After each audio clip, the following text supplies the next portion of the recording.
Welcome back to another edition of Ball Don't Lie right here on 104.9 The Horn.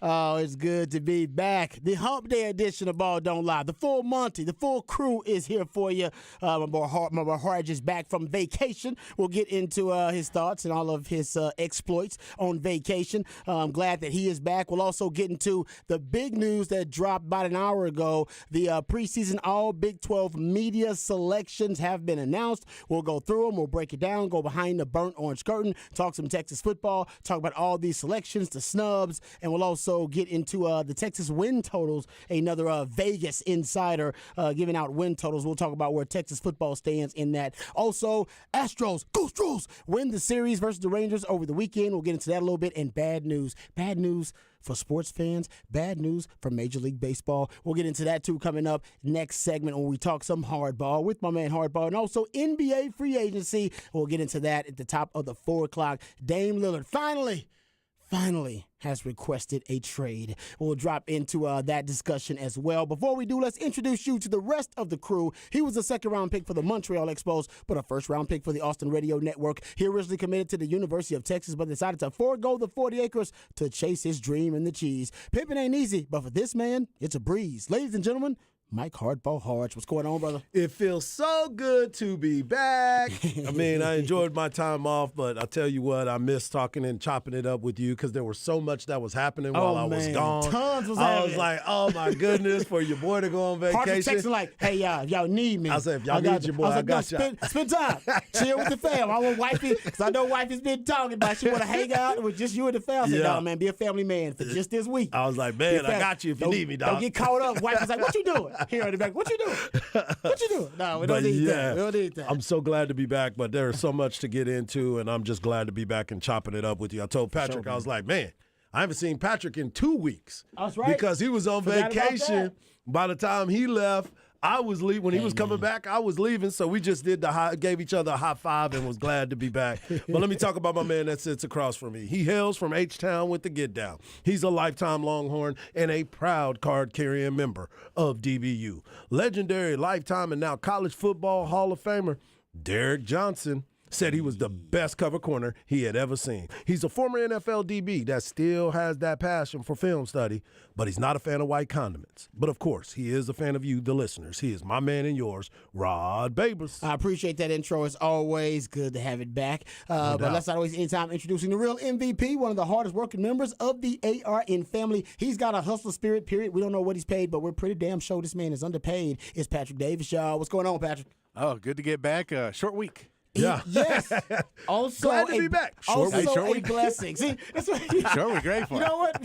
Patrick kind of reminds me of Stanley from The Office, where he's just always about. So when we done, how much time we got? Exactly. That's pretty much what I'm celebrating here. We bring him back in. He's like, yeah, Got ready to go, and we only got 3 days left. All right, we got it. but yeah, so he works real hard when he is on the clock for sure. That's right. Also, you want to hit us up? We appreciate your thoughts and comments, your questions, whatever you got.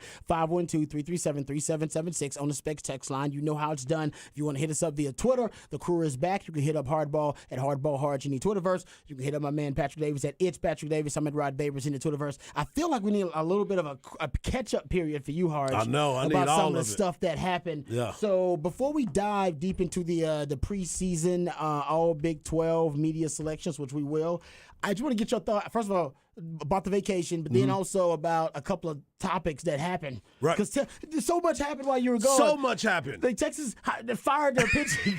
Well, I say fired. I wrote wrong words. They parted ways. Yep. Parted ways is their pitching coach. That is. All right, that's up. Dame Lillard now has requested a trade. We got NBA free agency Oh, my starting. gosh, NBA free agency. Dude, Dylan Brooks is now a damn rocket. What the hell? Yes. I can't even make fun of him anymore. Oh, you can still make fun of me. Like I do my own family. Right? Exactly. Mock my half-racist uncle. Yep. Like that. Yeah. That's how I make fun of Dylan Brooks. I got to do it with affectionately. No doubt. He's one of my own. Because he's now one of your own. One of That's my right. own. Right. But man, there's a ton. But I want to get your thoughts first. Because I think baseball fans, Texas baseball fans, they want to know your thoughts about Texas pitching coach. So we'll do that. But vacation first. Okay. Vacation was outstanding. Okay. Vacation was outstanding. I went to Greensboro, North Carolina. Hey. Did get a chance to drive by Bucky's old house. Because Once they sent me the address, and Craig was Hold like, on. How far away was it? "It was not. It was not. It was so wasn't too- close. It You was had so. to do I it. had to do it. When you put it on the GPS, I was you're like, I gotta do it. I was like, I It's so gotta do close. it. I'm so close. I'm so I close. love how y'all treat it like a historic landmark. It was. It was. It was. Because It was. Craig put a picture of it like on the text chain. Yeah. He was like, "Oh, here's where Bucky grew up. Bucky got bought." No, I feel like I gotta go visit. You gotta this visit. When you place. go to North Carolina, you gotta go. When you go to Okay. Greensboro, North Carolina, you need to make sure that man. you go there. All right, we can't be giving out the address Yeah, of Bucky's. yeah. Was there people living there? Yeah, there were some people living there, but I just kept it moving. You know what No, I'm saying? yeah, Just you keep it know, moving. yeah. I wasn't gonna- Hey, these days- I wasn't gonna knock on the door and say, "Can I see Bucky's room, Boy, please?" in today's America, you better keep it Yeah, moving. exactly. You better keep Especially it- Greensboro, North Carolina. You gotta remember that, bro. I was Keep on the it other side of the moving. I was on the Wave. other side of the world. Wave as you you know go. what I'm Yes, saying? right, So right. there Act was some accordingly. different things. Act accordingly. But I thought it was we had a great time. I got I'll get into it more in the Hard Knocks life because there's some historical value, not just Bucky's house, but some historical things that have happened. I got a chance to hang out with G-Man. Happy birthday to G-Man, which is Michael Shout out. Gavney, Shout out.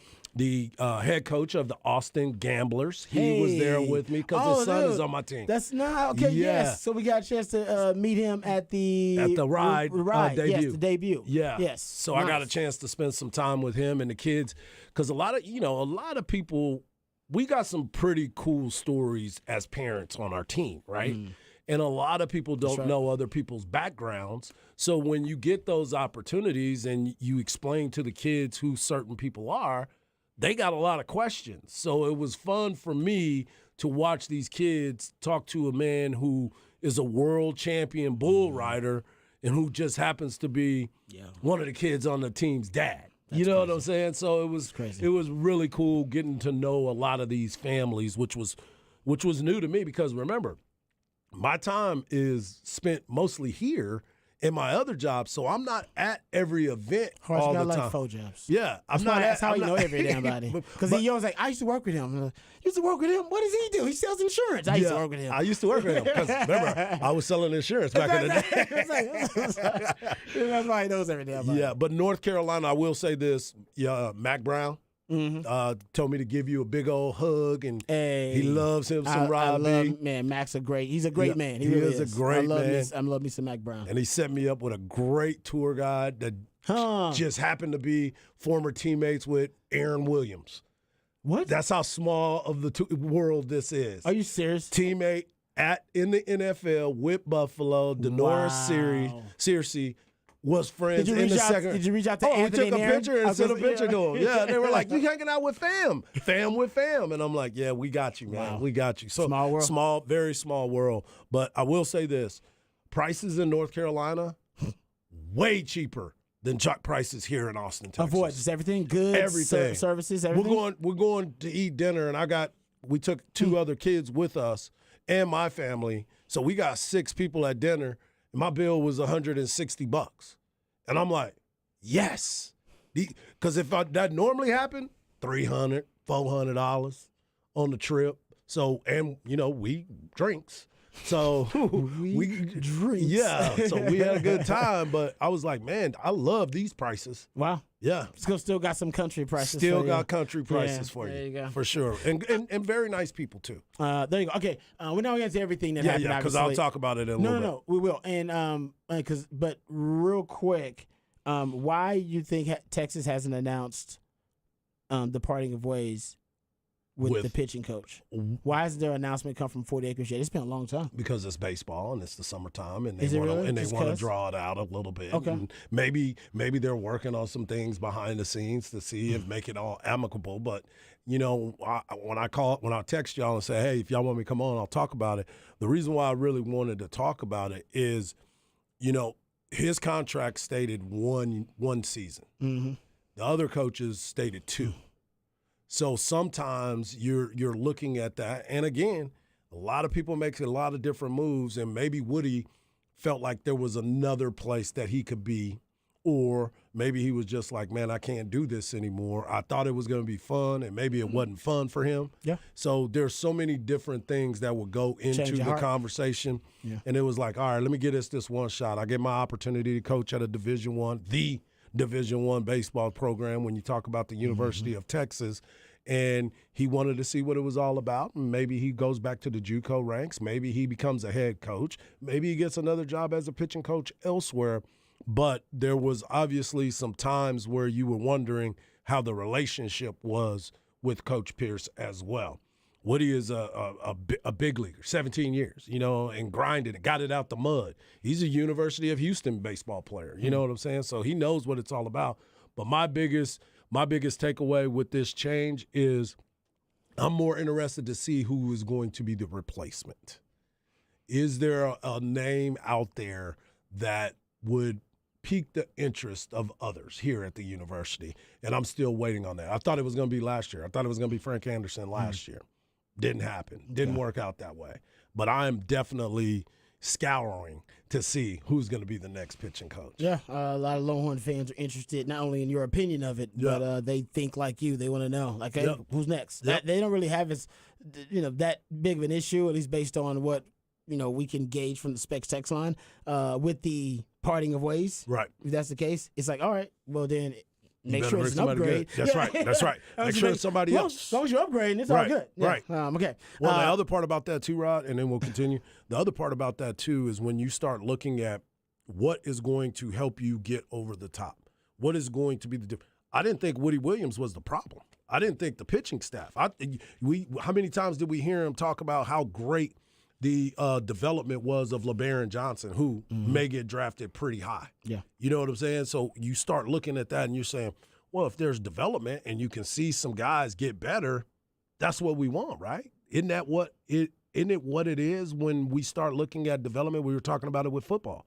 Football, we started to see development in a lot of these guys. Look at Jalen Ford, and we'll get into that. But look at what Jalen Ford became at the University of Texas. He's the pitcher of improvement. Those are the types of things. So if LeBaron Johnson was that guy too, there might be some other guys that can be developed too, but we're making a change already. It makes it look not appealing. So he'll be hiring his third pitching coach in 3 years. Yeah. All right, we'll get Hard's thoughts about some more of that. But continuing behind the burnt orange curtain, the All Big 12 preseason and media selections have been announced. The Longhorns, who were given the honor, were, first of all, you got Jalen Ford. And by the way, Jalen Ford, he gets a lot of honors because he's also picked to be the Defensive Player of the Year. In the preseason Big 12. We'll get to that coming up a little bit. And a lot of people believe, including myself, that he was robbed of that honor last season. So we'll get to that too a little bit. But continuing with the all Big 12 media selections. So for Texas, you have Jatavian Sanders, X-Man, Kelvin Banks on the offensive side. On the defensive side, you got Byron Murphy, Jalen Ford, of course, we just talked about, also the pick to be Defensive Player of the Year in the Big 12. And those are your defensive players. No Texas DB. Which is shocking to me. I'm a little surprised by that. We'll get into the snubs of it, but to me, I'm a little surprised. Not one, considering Jaron Thompson, or you can go Ryan Watts, you go Jahdae Barron. You can definitely go Jahdae Barron. Jahdae Barron should be in that conversation. He earned that from last year. He earned that conversation. Ryan Watts, I thought, earned that conversation from last year. I will say that what's might be hurting them is the fact. Well, first of all, they're very deserving players. Let's get into some of the no other. Doubt about that. Exactly. Right. Yeah. So looking at it from other, obviously being objective about it, the DBs that did starting kind of working our way backwards here. The DBs, Josh Newton is certainly top deserving. level. Yeah, the TCU cornerback. You have Kendall Daniels from Oklahoma State. Is a DB. Kobe Savage. Kobe Savage is damn good, too. I've watched a lot of film on him. And they got Kobe Bryant. We got two Kobes. A lot of Kobe's on here. And then you got TJ Tampa from Iowa State. Yeah. I think you could have, thrown at least one of the Texas DBs on there. I don't know which one. Jahdae Barron is probably the top choice. It definitely would have been Jahdae Barron for me. You probably could have thrown Jahdae Barron on there. But I get it. Other guys are deserving. So I think that would be the biggest snub And that's good. Those guys need a little chip on their shoulder. Yeah, they got it. I like that. I like it, though. The other Big 12 selectees for the preseason team at quarterback, Jalen Daniels. Baylor running back, Richard Reese. Devin Neal from Kansas is also a running back. Fullback. Why the hell? They need to take that off. Just do a flex. What are we doing here? They need to take that off. Come on, guys. Put an athlete on there. Whatever. You know what I'm saying? Just get the open it fullback up. out of there. Whatever. Come on, guys. Yeah. Fullback. Nothing against him at Kansas just State. nobody else has him. Benson, yeah, it's a little rigged. The vote is a little rigged there. Brennan Presley, wide receiver from Oklahoma State. Xavier Worthy, who I believe is the only unanimous selection. He is. Which I think I heard Joe Cook going off about this, and I'm not sure exactly what's. I heard the back end of it, but I would say that Kelvin Banks probably also should have been a unanimous selection, but he was not. You could even argue J.T. Sanders, but J.T. Sanders, I understand why not. You haven't seen it. Xavier Worthy has done it over 2 seasons. Yes. So I get why he was a unanimous selection. I believe Xavier Worthy, the stat that I found that over, you go look at the last 2 years, just so look at his first 2 years, I should say, over the past 2 seasons, he's has the most receiving touchdowns and receiving yards of any Power 5 receiver. Yes. Yeah, man. The man is pretty prolific, even with dropping a lot of passes last season. With a broken hand. So J.T. Sanders at the tight end, Xavier Worthy at wide receiver, Jerran Bradley of Texas Tech. I don't know. I will admit I haven't watched a lot of film on this, so I don't know. He was not a name that I've heard. Okay. You know what I'm saying? Like in even last year, I don't remember him putting up big numbers. That's why I said I got to go. Yeah. I got to go back to the tape. I'm not taking anything away from him. I don't know. I'm with you. I'm just like Bradley. Who? Who? Yeah, I agree. I'm with Harge on that one. O-line, Kingsley. Oh, I'm gonna screw this name up. Do you know how to pronounce this, Harge? Suamataya. Suamataya. Yeah. Kingsley Suamataya from BYU. That sounds about right. Mike and think about this for the wide receiver thing. There are other wide receivers coming in from other. A.D. Mitchell from like 4 other teams now. Right. Well, think about from U of H okay. I see what you're saying. Yeah. And BYU. That's all coming in too. Yeah. And still, this guy. So nothing against him. He must be pretty damn good. Mike Nowitzki from Kansas. Cooper Beebe from K-State. He's damn good. Yeah, he's really good. Kelvin Banks, of course, junior from Texas. Zach Frazier, West Virginia. I don't know why I said that like Frazier. I can't ever say it now. Not everybody names Frazier like that.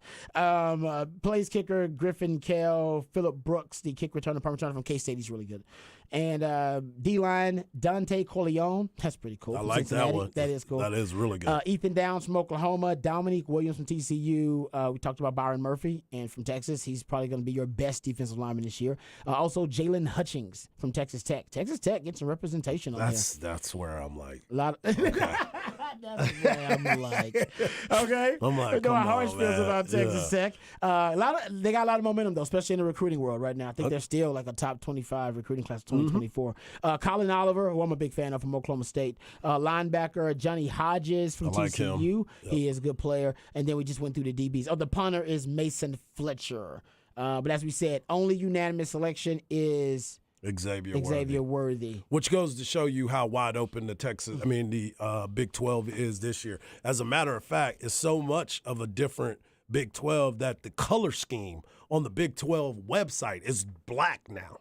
Like, it's the main color. Black is what they're going with. That's their font. Yeah. Well, I like it. That's Yormark. Yep. That's Brett Yormark trying to be hip and cool. He's talked about that. He's trying to make it all happen. Yeah. But going back to what you said about Xavier Worthy being the only unanimous selection on the all Big 12 teams, that just goes to show how wide open this Big 12 can be as far as talent is concerned. You mentioned it just a little while ago about the 4 new teams that are in the conference now that we're still trying to educate ourselves on, because really, in all actuality, you only have to look at a couple of them, and that's BYU and U of H for Texas fans. Yeah. Because those are the ones that you're going to be looking at and saying, okay, Texas will be playing these guys.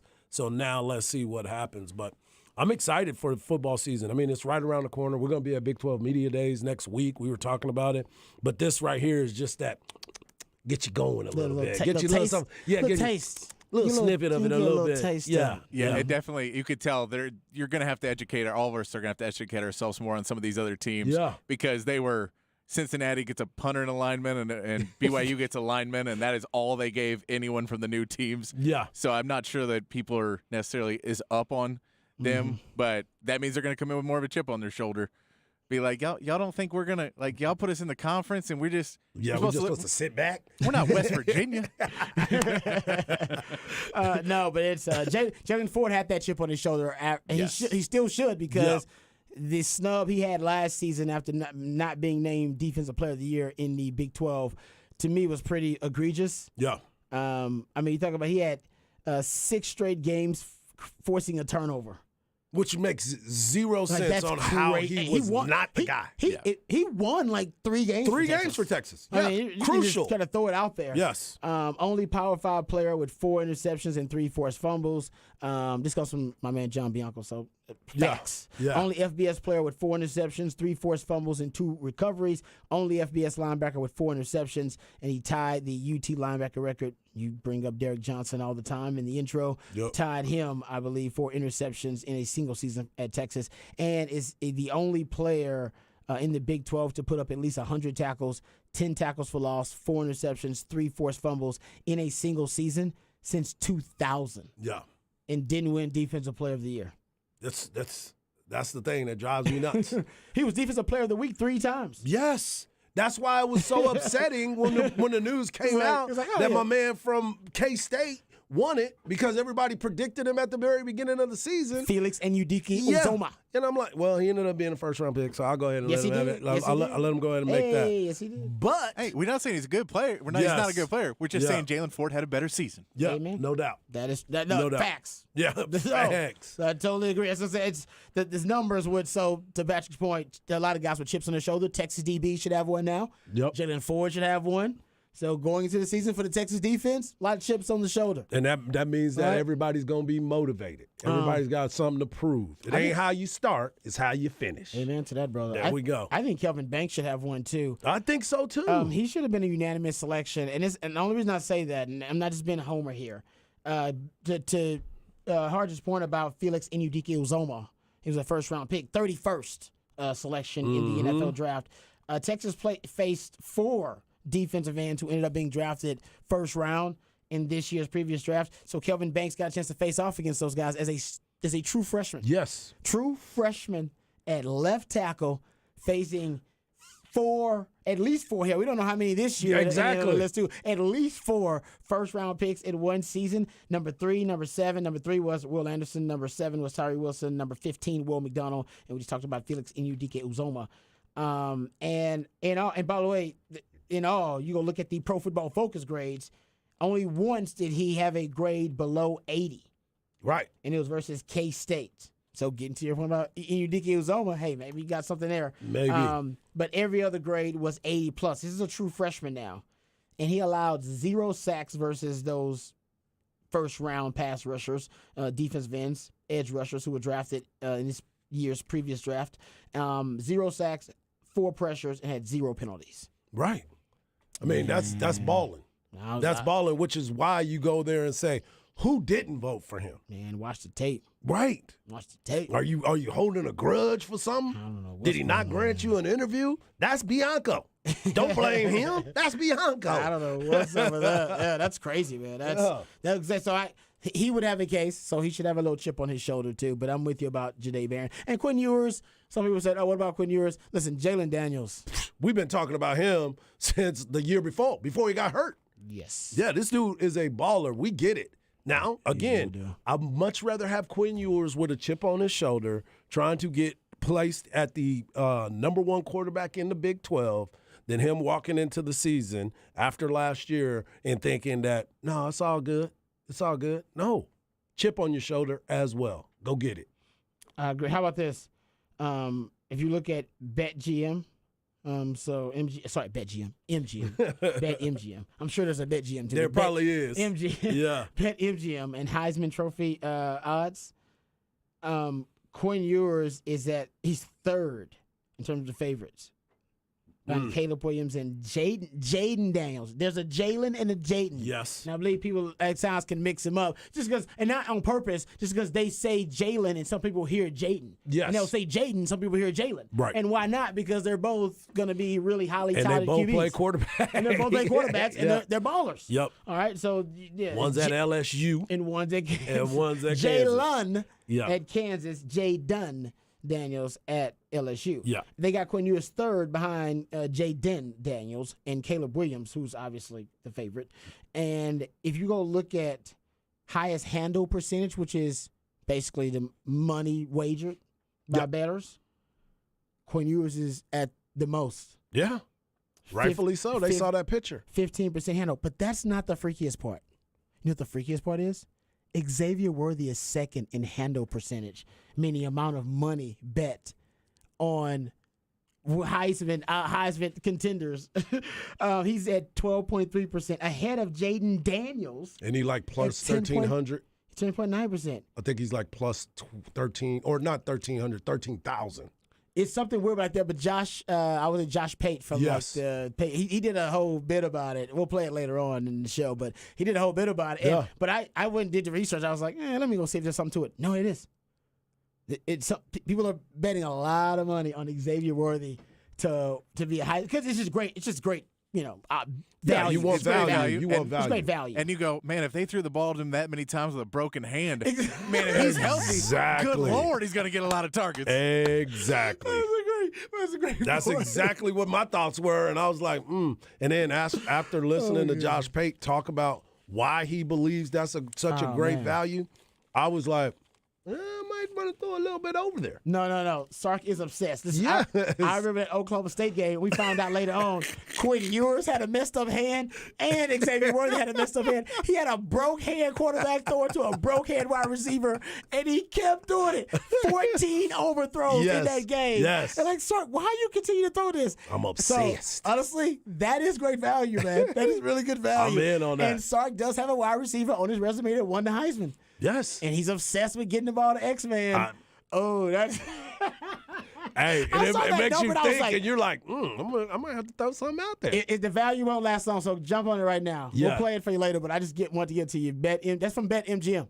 Yep. Longhorn fans y'all own it. But y'all ain't the only ones on it. No. Nationwide, people are looking at it like, People are that's probably paying good attention to value it, right man. there. Because Sark's obsessed with getting the ball to X-Man. Hey, defensive With coordinators. all them weapons. Yeah, defensive coordinators. If y'all let that happen, y'all are just stupid. Y'all are stupid. I'm serious.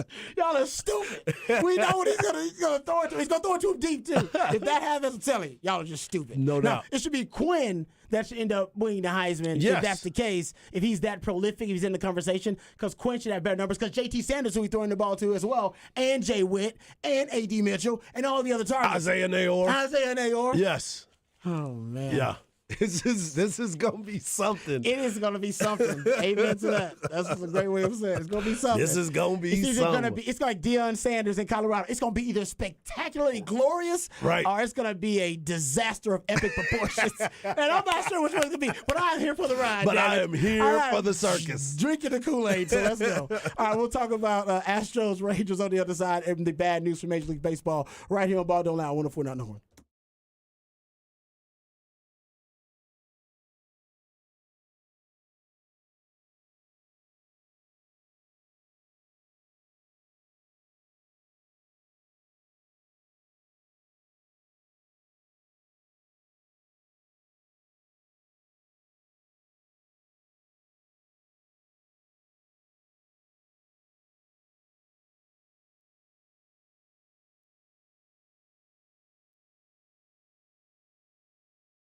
Hey, what's up, folks? Lifetime Longhorn Rod Babers here. Let me tell you about Dr. Greg Eckert and his all-star team, because he can do something glorious for you. He can give you a brand new smile in just one day. See, one thing I know about Dr. Greg Eckert, he's always on the he's on the cutting edge of the technological advances in dentistry. He's not only intellectually curious, but he wants to make sure he's providing you with the best quality dental experience that you can get anywhere, no matter what you're doing, whether it's just general dentistry or teeth whitening, dentures, porcelain crowns, veneers, dental implants, full mouth reconstruction, even root canal therapy, whatever it takes to ensure you're getting the best quality dental care available. That's what Dr. Greg Eckert and his fantastic team are all about. And now he can give you a brand new smile in just one day. He knows that the quality of your smile can truly affect the quality of your life. And in this Instagram world that we live in, he knows that a confident smile can truly change your life, and he wants to give you that, a confident smile. And he can do it right now. How about this? He can give you a brand new smile in just one day, permanently secured to your dental implants. No time spent without teeth. You'll get temporary fixtures until you can complete your permanent smile, and you'll smile again with confidence and eat freely without pain or discomfort. We're talking about a lifelike permanent solution. So if you've been told your teeth need to be replaced, just call Dr. Greg Eckert. Don't panic about it, because you can learn about this revolutionary alternative to dentures, a brand new smile in just one day. So give him a call today to learn about this revolutionary alternative, but also it's a complimentary consultation, so you got nothing to lose but everything to gain. Give them a call, 512-345-3166. That's 512-345-3166. It sounds too good to be true. It's not. It's just Dr. U. Dr. U. Hit him up, Dr. Eckert, DRUECKERT.com.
All right, welcome back to Ball Don't Lie right here on 104.9 The Horn. A lot going on. Of course, the Hump Day edition of Ball Don't Lie also means it's time for midweek movie music.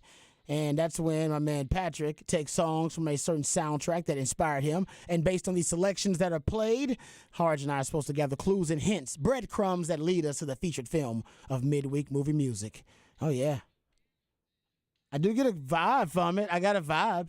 You got a vibe, Arch? What you feeling? I'm thinking You're it's much better at more this than about I the am. summertime type of vibe, kind of beachy.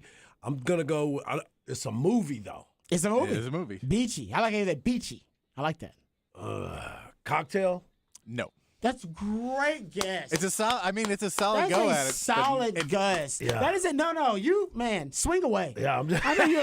I'm at a You're a 3-0 swing count. away guy. I'm on a Take it, take it 3-0 away. count. No, I'm going I'm down. like, I got a 3-0 count. If they throw me a fastball, I'm letting it fly. That's what I can tell. I And love Hard, that mindset. we need you on the team because last week Rod got his black card pulled again. Oh, no. What was it? Yeah. Well, I knew it was a Spike Lee joint, but it was Do the Right Thing. And I didn't get it. I forgot the name of the movie for some reason. I had my CTE. You were drawing a blank. My CTE kicked in. Yeah. But I knew, I literally named like two characters for the movie. I knew the movie. I just couldn't remember the name of the movie. Okay. So, Okay. yes, black card deal suspended for a week. I get it back tomorrow. So Yeah. don't get me in trouble. I'm not trying to do it, dog. Patrick, I'm not don't trying to get do me it. in trouble, Patrick. Don't get me in trouble again. Is it, let me guess here. Okay, so that sounded like it was reggae-ish. I felt like that. Yeah. Was it Cool Runnings? Ah. No. Okay. Oh, that was good. That was good. I like that. Hey, man, we just swinging away here. Yeah, we swinging for the fences. That's what we do. That's what we do. that is what we do. Okay. Unfortunately, yeah, man, this is bad news. We'll get into the Astros and the Rangers series here. But the bad news is that there have been some injuries for the Angels. Yep. And I think that's the biggest story potentially in baseball. So it's being reported that in the last 36 hours or so, Mike Trout broke his hamate bone. Hamate bone. Yep. So he's out for 6 to 8 weeks. Oh, it's longer than that. Longer than that. It's going to be Okay. longer than that. Shohei left the game with a blister, so he's not going to pitch in the All-Star game, so we all lose. It's all right, but he's going to be able to hit, though. As long as he can hit, that's great. I believe he's still leading Major League Baseball in Yep. home runs. Yep. Yeah, he's honestly all of his games they should be trying to put on national TV as much as possible. Agreed. And Anthony Rendon too. They had another injury as well. So the Angels. Good news for the Astros though. Go Astros. Yep. Bad news for the Angels and bad news for baseball fans too, because Shohei and Mike Trout. I mean, tell them that was one of the best shows in sports right now. No doubt. Also, other good news for the Astros. Give They've it to me. just finished the game, winning 6-4 against the Rockies. Hey There you now. go. So they get There you another go. win today on an early game. We beat the Rockies yesterday too, right? Yes. As well. And so yeah, I mean now the Astros, they are only 3 games behind the Rangers at this point, and over the weekend. And it was a 4-game series, so a little bit bleeding into this week as well. Astros end up winning that series 3-1, but man, they almost had a spectacular implosion in in Game 4. Yeah. The Astros had they basically blew an 8-run lead in the finale of that 4-game road series against the Rangers, and Texas went in front in the bottom of the 8th and sent Will Smith to the mound in the top of the 9th. And however, the Astros came up clutch because He the was Astros getting jiggy with it. Yeah, they scored twice in Smith. the 9th. yeah. Unfortunately, it was. Yeah, yeah. The Astros scored twice in the 9th. That was well done. I got to give that more props than I did. I apologize. We got to pause for that. That was damn It's good, good. there. It's good. And 9th and Escape, they got the 12-11 win. So they claimed the series win, and now they got 2 wins back-to-back now over the Rockies, so the Astros are starting to at least get back into the groove. Now, health-wise, injuries are still hitting them hard, gentlemen. Jose Altuve, did Jose Altuve play this game? He was dealing with an oblique strain. Yeah, so I know he was out for the first game versus the Rockies. Listen. I'm not sure if he played in this game. He said it was an He oblique. did not. Did not. He did not So, play. okay, so oblique discomfort, I believe Yeah. they described it. And that happened during batting practice, Yeah, right? it was BP before the game.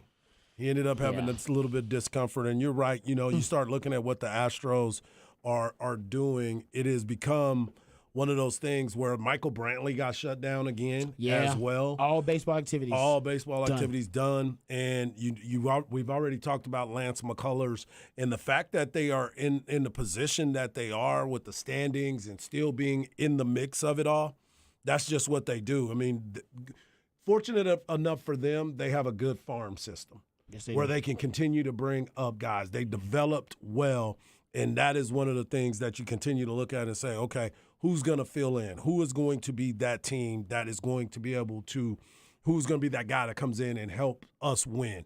And that's exactly what they've been able to do. They're just piecemealing it together, and you're hoping that you're going to see what happens at the trade deadline. Man. They're going to have to make some moves at the trade deadline. And here's something to think about.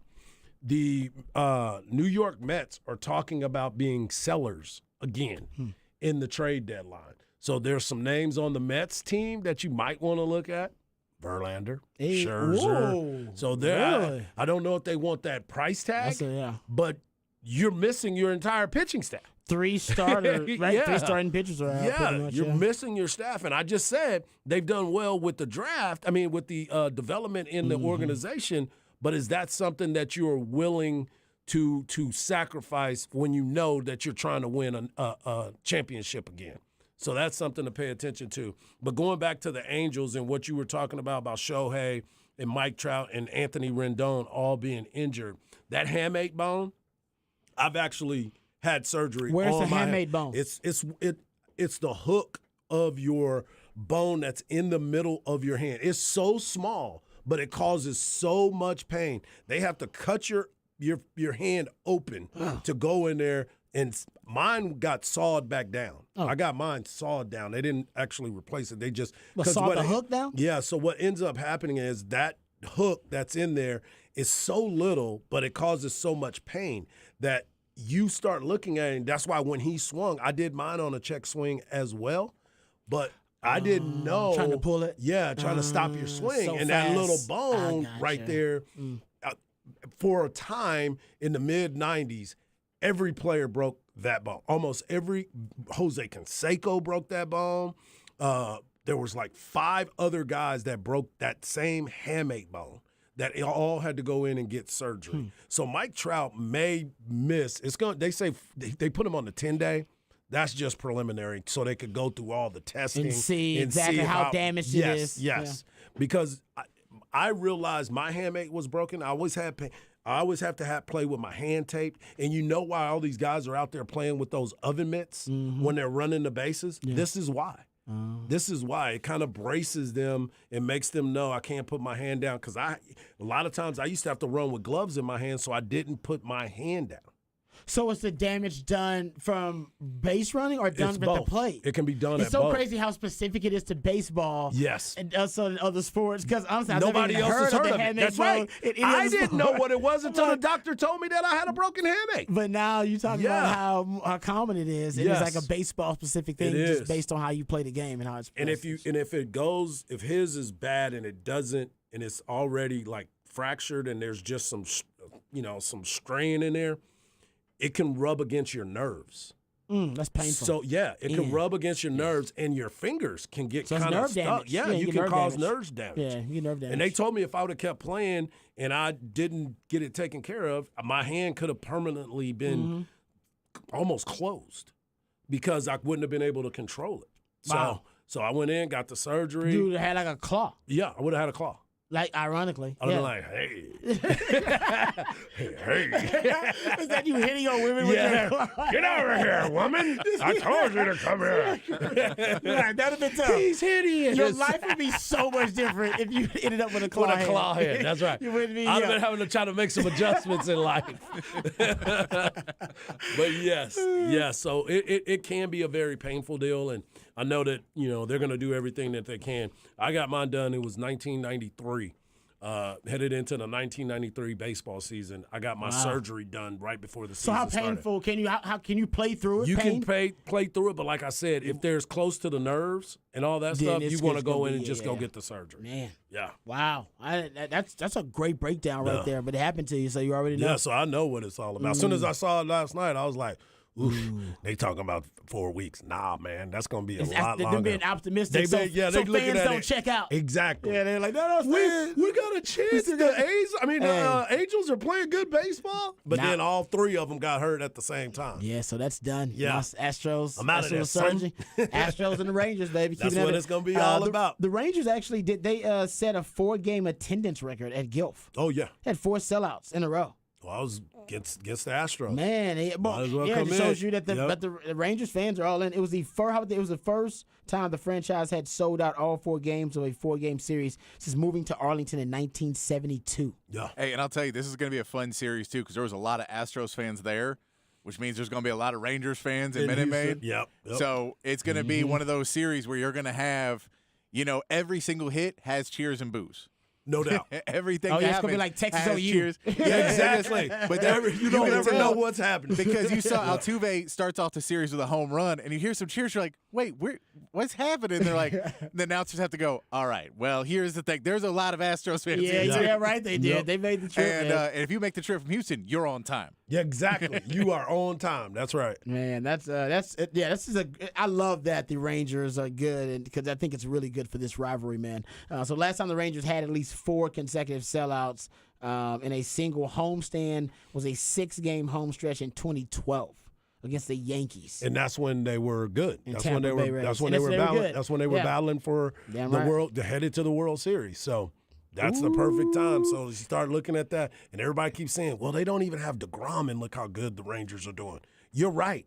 You should be very, very scared because they just went and just got made that move. They just went and Yeah. got Chapman to close out the back end of that bullpen. They ain't playing. And they're probably going to make some moves again here at the All-Star break before the trade deadline.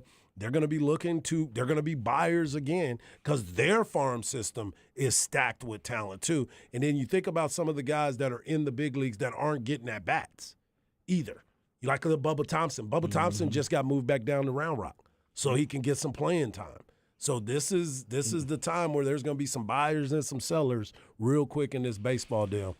Oh, yeah. And then we still have the Shohei Ohtani drama. Exactly. As Patrick talked about at one point, the Angels got to decide. They got to make What a are you move going to with do? it. You going to play out this season, try to compete, or you going to make Try a deal? to trade them. And make a deal. Yeah. You got to make a deal. I mean, and that's like what we talked about a lot last week, Harge, was is there another player that takes as much, even for a 1-year rental, but especially if you think you have a chance to re-sign him, what you would give up for one player?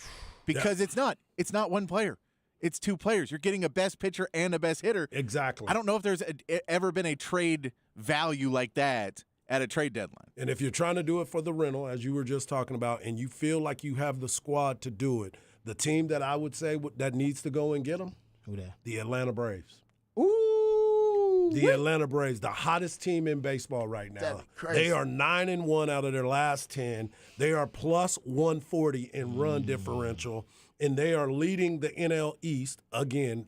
Scratch me or pat me on the head if you've heard that before. They are leading the NL East by 8 games over the Miami Marlins. They're leading by 8 games again. We're not even halfway. We're not even like, halfway. What, 7 games away from halfway? Exactly. Wow. They've already made that move. So that is That's a an very interesting- hot team Yeah. that needs Will some starting Will they pitching. spend money? They got time. And Will they spend money? I think they are because 'Cause they're about to this create is going to be the their richest own deal. contract potentially in North American sports history. I'm talking about the rental part. Oh. I'm talking about the rental. You talking about the rental? Yeah, and if he goes Why to LA, rent him if you're not going to? Oh, you talking about just to guarantee you win the World Series? get yourself a chance to get Okay. into the Well, World then after Series. that, you're definitely going to try to re-sign Then you're gonna him. re-sign them, yeah, because they're about to create their own Atlanta Braves holding. They're not going to be part of anything else. They're creating their own organization to where it's all called Atlanta Braves Holding. Speaking of Atlanta Braves, I was in Durham, North Carolina, going to the airport, drove by the Durham Bulls Stadium. Chipper Jones had his number retired there, so I took a picture and sent it to him. And he said, yep, me and Crash Davis from Bull Durham. So, Nice. yeah, so you sit there and you look at what they're capable of doing and where they are and how they're set up. They got a good farm system, No, too. they do. It's great. So they would be able to move some guys around and probably make a move for him. So, Yeah. No, that's sexy. Yeah. But you're right about the rental part. That would almost guarantee your World You Series gonna be- run. yeah, you I don't know gonna if be in the win mix. it, but You gonna be in the mix. Yeah, it's a World Series run. Yeah. Okay. Good baseball conversation there with Hardball and my man Patrick. We'll come back. We got the flex. One of my favorite local defensive backs made a decision. I'm happy for him. We'll talk about that. But you're on the not inside. that happy for him. Well, I'm happy for the young man. I could be happier. There you go. We'll I like talk that. about that. We come back right here on Ball Don't Lie. 104 the Horn.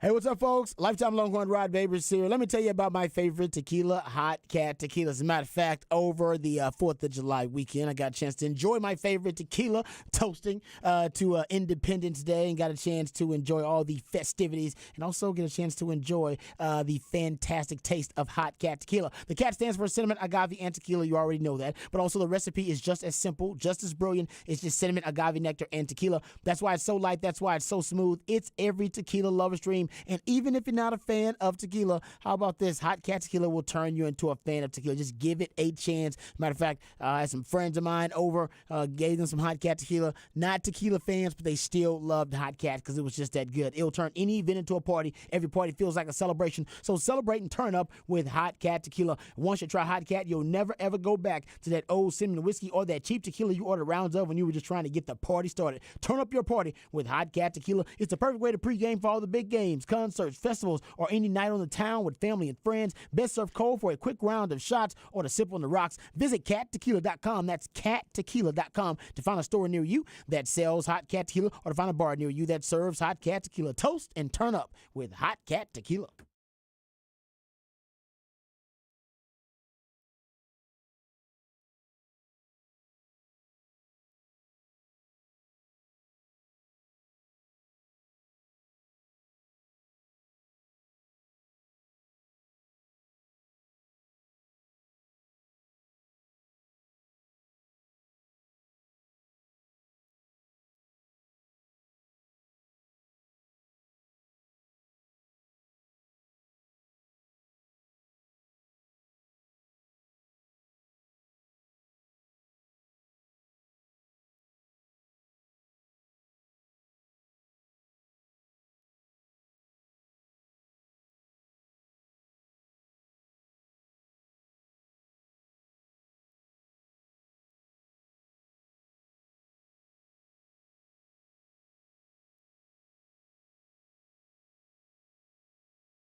All right, welcome back to Ball Don't Lie right here on 104.9 The Horn. Midweek movie music edition of Ball Don't Lie. That's when Patrick the Idillionaire takes songs from a particular soundtrack that inspired him. Based on the selections that are played, Harge and I are supposed to gather clues, hints, breadcrumbs that lead us to the featured film of midweek movie music. And he just threw us a hell of an off-speed pitch here. Yeah, he did. I couldn't stay back. I just swung through it. Woo. I have no idea. Okay, that's good. Yeah. Okay. Yeah, the first one was reggae-ish in a certain era. Got a vibe from it. This is totally off, and I, for some reason, cannot place it into a movie. All right, we failed miserably with clue number 2. So we'll try to do better with clue number 3 at the top of the 4 o'clock. It's time for the Flex. FLXATX.com, FLXATX on all your social media platform. Has anybody on the Specs text line got it? I haven't seen anybody get it yet. Okay. All right. I just want to make sure that Well, I'm glad. that's not obvious. Yeah, It's yeah, like, like, you I'm idiots. What are you doing? You No, idiot? no, those ones aren't obvious. I think Okay. pretty much the rest of them are. Okay, just want to make sure. All right. All right, we'll give it one more shot. Now, he always, it's going to be upset. And we've seen this film. Yes. Are you sure? Yes. Oh, my goodness. Is it Caddyshack? No. Good try, though. I'm just I throwing like that. stuff You out thought, there. all right, Like, what it could kind of be- summer not movie even is close. out I'm here? just talking. That's Right kind of now. what I'm thinking. Summer-ish films, but all right. Let's get to the Flex, FLXATX.com, FLXATX on all your social media platforms. One of my favorite DBs in the Austin area, who actually is one of our Flex, All Flex team members as well, chosen for our All Flex team, Kai Peyton Morgan, who is out of Pflugerville Weiss, Yep. who's a really good prospect, 4-star DB, and I'm not going to say I was on him early, but You was on them early. and shout out to my man Zach Lucero, because Zach Lucero, I believe, was also somebody that whispered in my ear and told me, he's like, hey, man, you need to keep an eye on this young buck. Well, no need. He's already blowing up, and he committed from Pflugerville Weiss to Texas Tech over the weekend. No doubt. So congrats to him. He was one of my favorite. His dad also is a coach as well on that Weiss coaching staff. So I mean, he's got it in his blood, and it's great football IQ. My only complaint to him was kind of a compliment was good things happen when you're around the ball. Be around the ball more. Yep, that's all you got to do. Because when you're around the ball, if I watch film on him, great things happen when he's just around the ball. You should just make sure you're around the ball more. No doubt. That'd be my only complaint. Be more active so you're around the ball more, because you're one of those guys with a football god shine upon you. I'm sure it's your hard work and your football IQ and acumen. Make sure you're around the ball more. You help your team win games. No doubt about it. One of those guys. So, No doubt about it.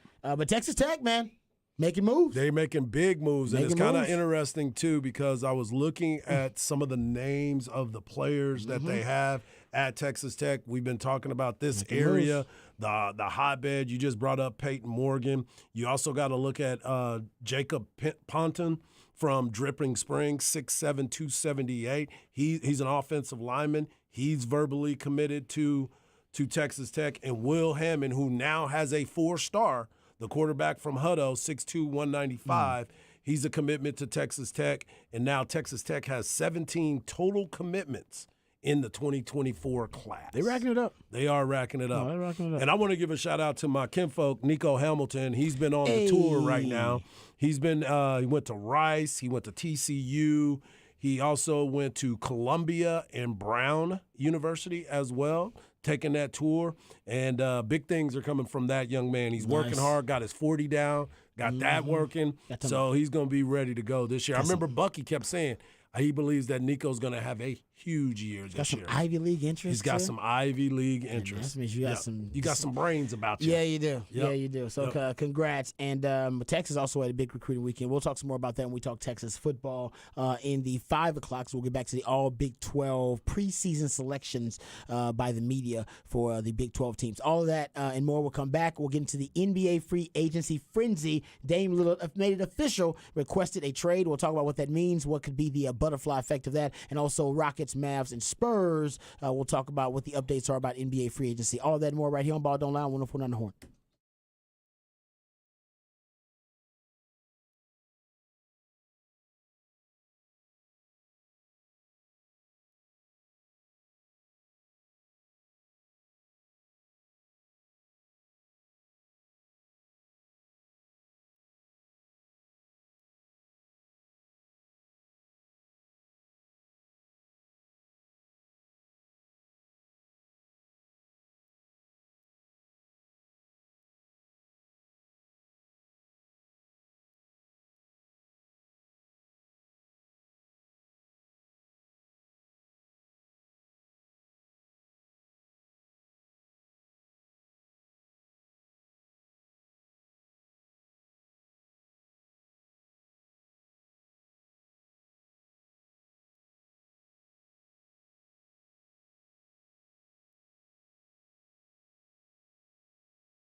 All right, welcome back to Ball Don't Lie right here on 104.9 The Horn. We should be ashamed of ourselves. At least my black card is still intact. Yeah, I didn't try to take. Definitely I there. tried to give you a week off in between. Thank you very much.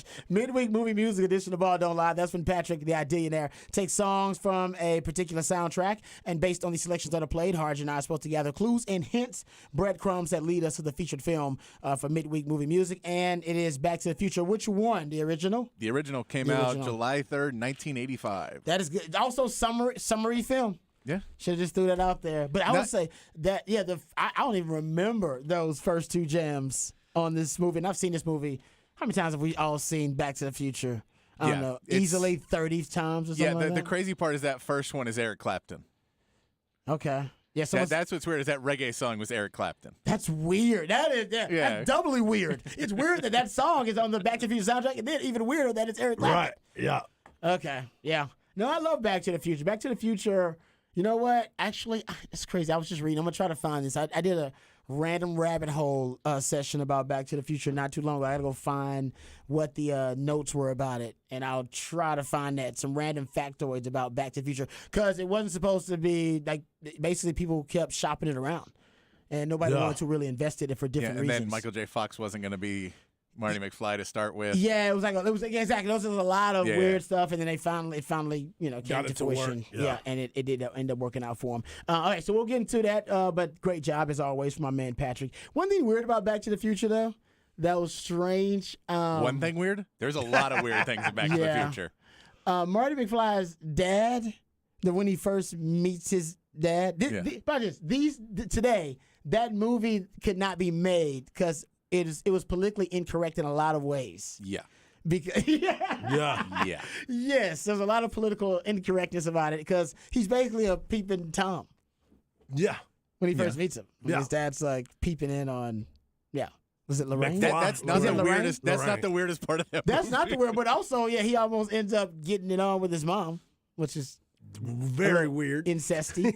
Yeah. Yeah. Yeah, there's a great John Mulaney bit about how it's weird too. It's a lot. There's a lot of weird things when you actually want to common sense Yeah. think about it, but you shouldn't do that. You should suspend disbelief should suspend and just enjoy the disbelief. damn movie experience. But yeah, and essentially, don't get me started. Yeah, well, He said he went down that rabbit hole. because Biff is basically sexually assaulting Lorraine. Yes. And he's a bully. And he's a bully. And but he's a bully, and yeah, he's sexually assaulting He her. is like, it's Agreed. like, yeah, Marty McFly also tried to hook up with his mom too, yes, I will. which yes. is weird. And then he's also just friends with an old man. yeah, Doc. Yeah, We just accept that off the bat of the movie. yes. I don't know how they became friends, but yes. Yeah, they I became read friends. that was a thing that was I'd like be Doc's addressed friend. in one cut, and then it just all got cut out, or like got cut out of the script at some point. Yeah, 'cause he's in so it high was never school. addressed. But they were like, "Oh no, there's this whole thing that addressed it," and then we're like, "Ah, it's too long." Yeah, you're right. So yeah, the why people explain just it? believe that these guys are friends. If you're gonna believe that they create a time machine, Yeah. we don't need to explain the relationship between Michael J. Fox character, Yeah. right, Marty McFly and Doc Brown. People will just accept it. People said Back to the Future is overrated. It probably is. I mean, I don't even know if it. yeah, it's one of those. It is what it is. It's the nostalgia movie. If you go back and watch it now, you'll be like, "Oh yeah, this isn't as much fun when I was a child." Right. And No. things were all more fun. Right. I like that. Great point. Everything was more fun, Yeah. including NBA free agency. Actually, no, it's more fun as an adult. It wasn't as much fun when you were a kid. NBA free agency, Unless of course. your player was going somewhere else you didn't want him to go. That could be true. That could be very true. All right, let's start with the big news in NBA free agency, gentlemen. Dame Lillard, he has made it official. He has requested a trade from the Portland Trailblazers. That's from Shams and Woj, so that's pretty much right now known across NBA circles. And the teams, there are several different reports about teams that are interested. I gathered from Woj, he says Miami, the Clippers, and Philly are interested in Damian Lillard.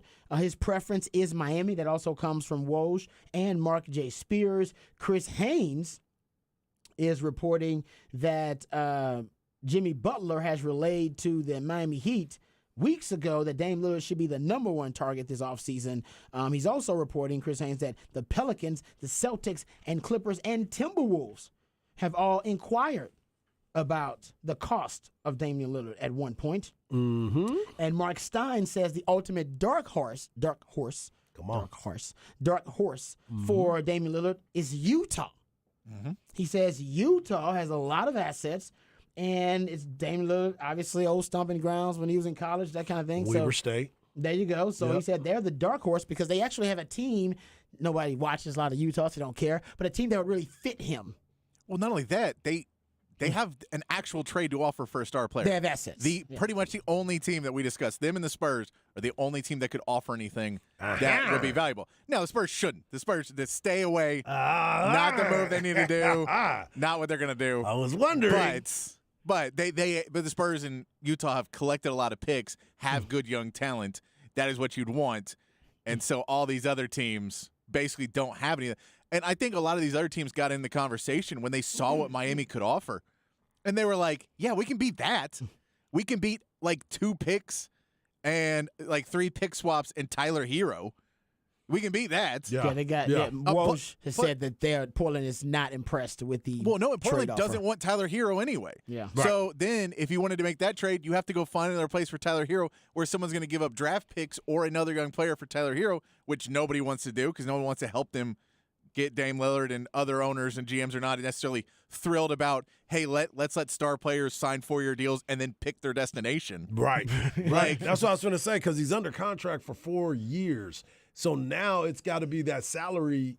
Well, they don't care about the salary cap. They're the luxury tax. They will. They don't with care. the new CBA, they They're will. gonna They have will, to. and Miami is one of those teams that dances around it and will dump into it a little bit, but they don't get to that second level. They don't they're not getting into that area. That second apron. Right. That's why they have so many undrafted players on it. Like that's their value. You're right. Yeah, They you get value guys, and then they let a lot of their value guys leave because they said, well, we're not going to go way over the cap to keep all these guys. We'll go find more. So let me ask you this: why are you believing? Why would you say no to the Spurs? Why? Because you don't want to lose some of the valuable players that you have growing. Okay, can we first set the table for those who don't know? Okay, Ramona Shelburne started this kind of this report. So for those who don't know, we have the Ramona Shelburne audio, and then we can come back and discuss. And be like, what are y'all talking about? Dame Lillard to the Spurs. Right. She is the one, I believe, that started this whole Dame Lillard to the Spurs. Mutual respect. You know what I'm saying? She's the one that kind of started this talk and this conversation. Here it is. This is Ramona Shelburne's report.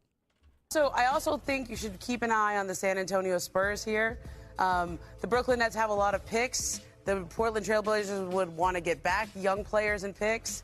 But the San Antonio Spurs are a team, I keep hearing this, that Dame has a lot of respect for that organization. There's a fascination with Wembanyama. There's a fascination with the idea of Greg Popovich.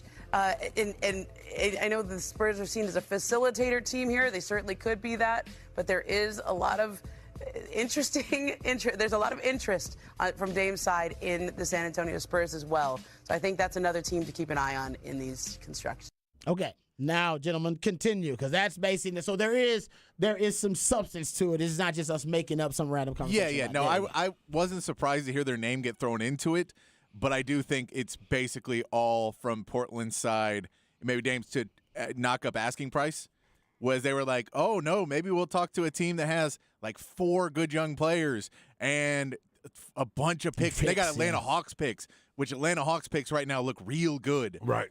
Because those picks, because we don't know what's going to happen with DeJounte and Trae Young. And so there's a lot that the Spurs have stuff going on where they can make a really good trade offer.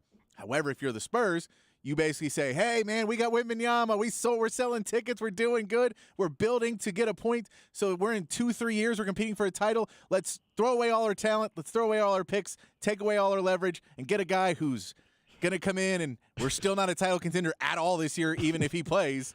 And we'll just basically You don't believe so? No, not at all. Because first of all, Wembanyama's not going to be that player this year. No, but I'm saying you have a lot of talent there. These guys have ran some minutes, and they're building a pretty doggone nice roster. The rebuild is over. Like I said, I do not think people.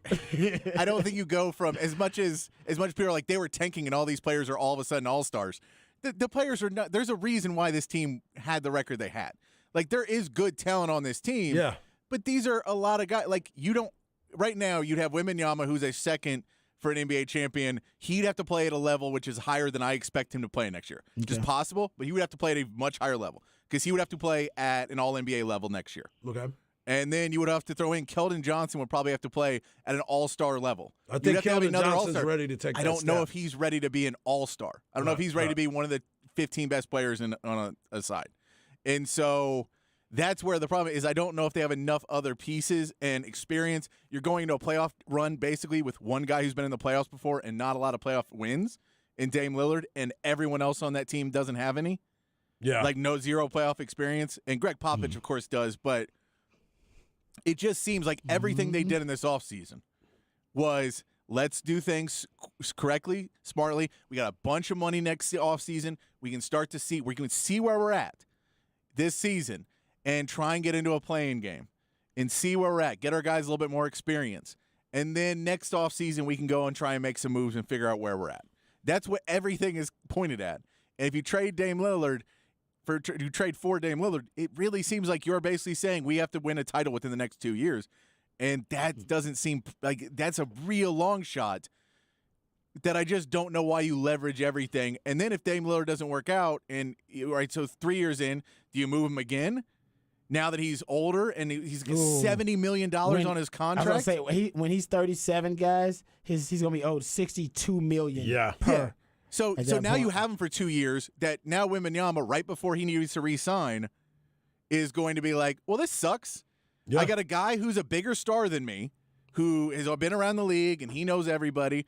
I've got that guy on my team, and we're not winning. I think that might be good for him, though, to take some of that pressure off of him. It's like the windows are different, though. Dame Lillard's window Your right now is a trajectories are at 2-year different window, points. and Wemby's window is going to be like 5 years in the future. His window's and gonna so peak. I strongly want him to go to Miami, though. I want Dame to go to Miami, but I'm just intrigued by the San Antonio Spurs. You can try to merge those windows if you want, but Patrick's right, because actually, if we go right now, you are in perfect position, or you're in perfect position to maximize value under the new CBA. Correct. But if you go the Dame Lillard route, you're going to be stressed. You're going to be stressed financially, salary cap wise. You're going to be praying that they get that new TV deal there, and the salary cap jumps like crazy. Right now, you're in salary cap heaven. But I think if it was a year later too, if we're talking about Wembanyama's second year and we kind of know where this team is a little bit better, I think there's maybe a little bit more talk and more reality of it. Because then we go, no, all right, Wembanyama was an All-NBA player his first year. He's going to step up. These other guys stepped up around him. We know what. They don't know what they're going to do with Jeremy Sohan right now. We don't know if Jeremy Sohan and Wembanyama can play on the court at the same time. That's a huge issue. We'll find out because they're about to play in the summer league starting. They already sold out, by the way. They sold out that Friday already. Yeah, they sold out Friday already. I'm not surprised. But I mean, I think there's just a lot that you have to check out before you make this all-in move. And for me, it's the main reason I don't want him to go to Miami is because I hate this sign 4 years and then pick your team, and Portland just screwed for it. Portland's like, hey, man, we stuck by you. We gave you all the money. We did everything you asked of us. We also signed your buddy Jeremy Grant to an outlandish contract solely because you lied to our face and told us you wanted to be here. You lied to our face, told us you wanted to be here to get your friend money, which is going to screw us coming up in years. And then you're going to walk away and you want us to take nothing for you. This is a two-way street, Dame. We didn't hurt you at any point in this. You could have asked for a trade 5 years ago. It's not our fault that you wanted us to try and win. And if I'm Portland, I'm going, cool, you don't have a no trade. You're not have a no trade. Look, I'm telling you, you're going to Utah, buddy. Yeah. I'm calling up Danny Ainge and being like, give us as many picks as you can, and we'll just take all the picks. And if not there, I'd look at Brooklyn. Brooklyn has a lot of picks too. Brooklyn is building something huge. And so if I'm like Brooklyn, because they get a lot of wings, you put them in there. I think there's guys in there that it works for me where I do it. That Miami package sucks. You don't want Tyler Hero, and everybody knows that, so you're not really going to get anything. The Philly one, I know Philly's coming up a lot now because Daryl Morey just has a tendency to pull off these moves. Yeah. But I don't like that. That's one of those ones. So if Dame doesn't want to get a ring, best place to go is Philly. Because he is going to go, and him and Embiid will disappoint every offseason. They're so good. Don't they have Nick Nurse right now? They do, but Nick Nurse is coaching in the summer league. I saw him coaching the other day, and I'm like, why is he coaching in the summer league? Hey, he's trying to get his guys right, man. Yeah. Trying to get his guys right. And then the rumor was that this Philadelphia 76ers, his Maxey is untradeable.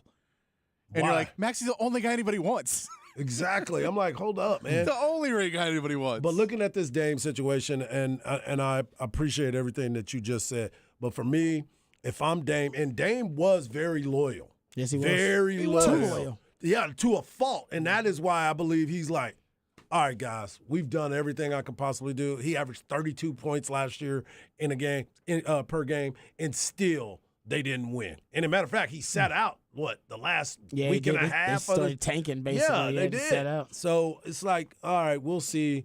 We'll see what happens. But for him, I would much rather see him in Miami. I know the package don't look right. I just want him and Jimmy to be able to be those guys that have these chips on their shoulders. Even though Dame and Jimmy are two of the better players in the league, but they, for some reason, don't feel like they get their just desserts. And for Dame, you've been in Portland, bro. I'm not staying up late to watch you. Yeah, you're right. A lot of people have not. They've heard Right. of Dame Lillard and they've seen some of those big performances or the highlights of it. They Right. haven't really been able to watch him as a player. No. And yeah, it'd be great if that could happen. But this is a hell of a conundrum because Miami's got nothing.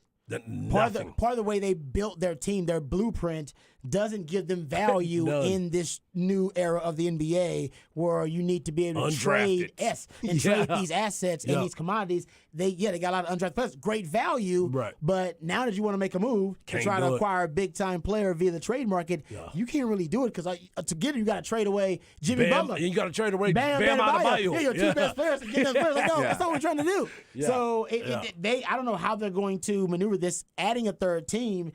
I mean, if Pat Riley does this, and I'm sure he's going to try his damnedest, You know man, he's you gonna got to figure give out him a way. Yeah, you got to give him credit for just being one of the greatest GMs in sports history. Period. And that's another reason why I think Utah has to be considered here as well, even if they're just in a package to screw over Miami. Danny Ainge doesn't like Pat Riley. Yeah, very true. They have a lot of Very picks. true. There could be a way that Danny Ainge helps another team just to screw over Pat Riley. Yeah. It's a reality because they could be like, oh, we'll throw in a first. We got like 12 of them. The NBA is so petty. We'll it. throw in a first for like whatever player and get some guy from you, and we'll take some project off of your hand, and we'll work a deal for futures, and we'll make this work just so you can make sure to get him to go to Philly or him to go to Boston or him to go to Brooklyn, and that he doesn't go to Miami, and Pat Riley just gets what he wants. That's awesome. I It love could the happen. NBA is that petty. Yeah, It's so petty. right. I totally agree. That's a conspiracy theory that I will jump on that grassy knoll with you on that one. And just be standing there And just looking. standing there, waiting on it, Wait for it to waiting on it to Yeah. happen.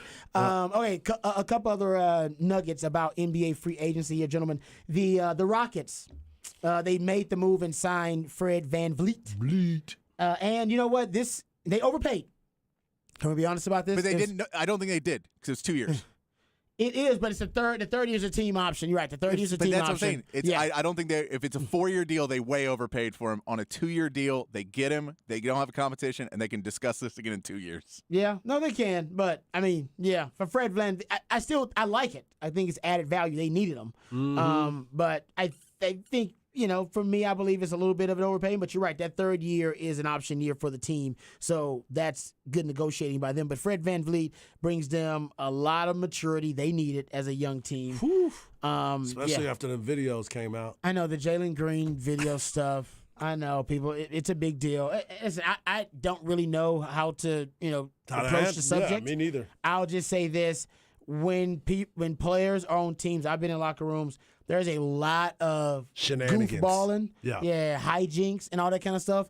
And I used to have to say in a locker room and tell guys, listen, I know y'all like to get into a lot of jokes and y'all get into practical jokes, some really disturbing, sick stuff that y'all think is funny.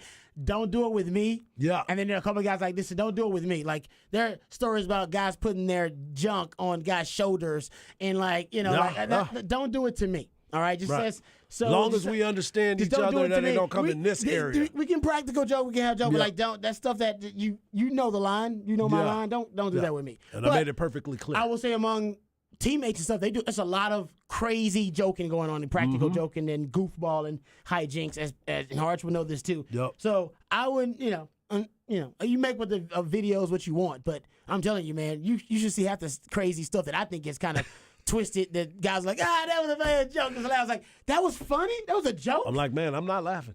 I was like, I didn't think that was funny. I didn't think that was funny but it's at just, everybody's got different sense of humor. They do Yep. crazy stuff. So whatever. I know the videos are out there, but I saw another video. Goes back to your maturity, though.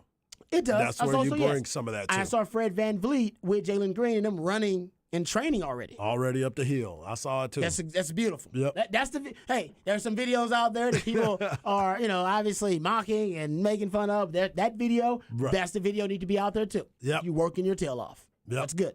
I'm with you on that. But I'm big into the Fred VanVleet situation, especially because this is a guy that is a motivational story.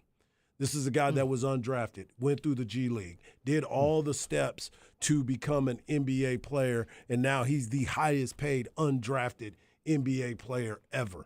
So the story of Fred VanVleet is so much more of a story that I can tell my kids about. That's a story that I could talk to friends about this is what happens when you put your head down and go to work. Mm-hmm. This guy earned it. He went it and got it out the mud and did his thing, and now he's one of the top players in the NBA from an undrafted player, and now he's got a 3-year max contract. Largest contract ever for an undrafted free agent in NBA history. Unbelievable. That's a hell of an accomplishment right there. No doubt. And that's the deal. When you're a team like that with the Rockets, where you're not really a desirable location, people are not sure about your culture. Which is crazy to me. I would love to be in H-Town. No, Drake but it's loves not, I'm not H-Town? saying it has nothing to do with the city. The city is secondary. Okay. It's You're the talking about the organization, Rockets. the franchise. You're going to I got a, you. It's like a the franchise Mavs. that is basically tanked I for got 4 you. years or 4 or 5 years with zero plan other than maybe we'll get the number 1 pick and get a generational talent, and they'll pull us out of it. Yeah. Now it seems like Ime Udoka kind of has a bigger plan. The rumor was that Ime was the one who shot down the James Harden stuff, that Rockets management and ownership wanted James Harden back, and he was like, dude, like, y'all want to win? Yeah. He's not. That's a bad deal. I agree. It is a bad deal. But he's also one who wanted to bring in VanVleet. He believes in him. He's the one who wanted to bring in Dylan Brooks. And if you want to talk about a bad contract, that one is a horrific contract to me. $20 million per year. 4 years, $20 million? 4 years. 4 years, you're going to have Dylan Brooks on that team? I don't know how. I mean, you're going to that try and trade him in within a year and a I half was going to years. say, I mean, but that's a contract, so it'll make him harder to trade. Yep. Now, Depending 20 on years, if it's 20 years expiring, in 3 years probably won't be that bad, which is crazy to say. But in all reality, $20 million in 3 years will probably be something where it's like, oh, yeah, that can be thrown in as a You know, and you know why he made all that money, too? If you go look at it, and I know this is a big part of it, I think the Ime Udoka regime, I think they want to be tough. Oh, like, 100%. Yeah, exactly. And they think of him as a tough guy. And somebody said the Mavs were interested. And I was like, really? Yeah. No, Yeah. because But they that want to makes play sense. defense. They need defense. Yeah, they need defense. They still. definitely need defense, and I would have been okay with him going to the Mavs, but I'm with H-Town. I think that is something that he's gonna fit in good there too. Well, but this is a problem. I don't get why you take both of them. Yeah, They're basically the same. Like, they play the same position. yeah, I don't play Dylan Brooks at my 2 too often. Like, Fred VanVleet and Dylan Brooks is a pretty small 1-2, and it takes away a lot of, because Dylan Brooks can't do anything offensively Offensively, he's a if he's not liability. if he's not going to be carrying the ball up for you. he thinks he can. And I know he said he wanted to be more involved in the offense, Yeah. which with Jalen Green and Jabari Smith and No. Fred VanVleet, you're at best 4th option. Yeah, Yeah, no, I'm with you on that. So I mean, it just doesn't make sense to give him a 4-year deal. I don't know who they were bidding against that had to be a 4-year deal. they said, like I said, the Mavs were the only team I heard that They don't was have interested. 20. They don't have that. I don't know. You Yeah. asking the wrong guy. I don't know. It's one of those things, and I get like the Mavs getting Kyrie Irving. That was one. You're bidding against yourself, and so I get it. But that was a different part of we have to make sure Kyrie's happy. We can't lose him. The Rockets, this one, I feel like you could have got him for like 15 a year. You could have done like a $3 or $45 million contract, and he still would have signed it. They Yeah. also got, I totally agree. They got Jock Landale as well on a 4-year, $32 million deal. So I don't know the first year is guaranteed for him, but they need a center because they struck out in the Brook Lopez Yep. sweepstakes, and reportedly, they basically, I don't know if they lowballed him, but they just didn't offer as much as Milwaukee. And he turned down the Rockets. Well, deal. they had to offer him a lot, because if you're offering similar money to Milwaukee and I have to go to Houston where I'm not going to win for a couple of years, or I can go back to Milwaukee where I know everything, my family's And you already got a at, shot to win. and I have a chance. I'm playing with one of the greatest players They in had the a- league. They, Yeah. I think he ended up signing a 2-year, $48 million deal, and Yeah. the Rockets reportedly offered 2 years, $40 million. So, Yeah, you got offer. They do have a Shingun. Is a guy they drafted They a few love years ago, Sengun. Yes. and he is They love he's him. a good player. He's somewhat still of a project, but he is somebody that I will be playing more and more. They got a sexy core. Jalen Green, Sengun, Jabari Smith, Amen Thompson now, Cam Whitmore, a little young core. Martin. Huh? Yeah. Yep. All right, Harsh Knock Life, what you got for the people? I'm going to talk a little bit about my trip, and I'm going to bring up, we talked a little bit about the Atlanta Braves. I want to bring up a number about Ronald Acuna Jr., who our man Chipper Jones said is one of the most special players that he's ever seen, and he's really excited about him. All right, we're excited to hear about the trip. Talking hardball with my man Hardball as well, right here on Ball Don't Lie, 149 The Horn.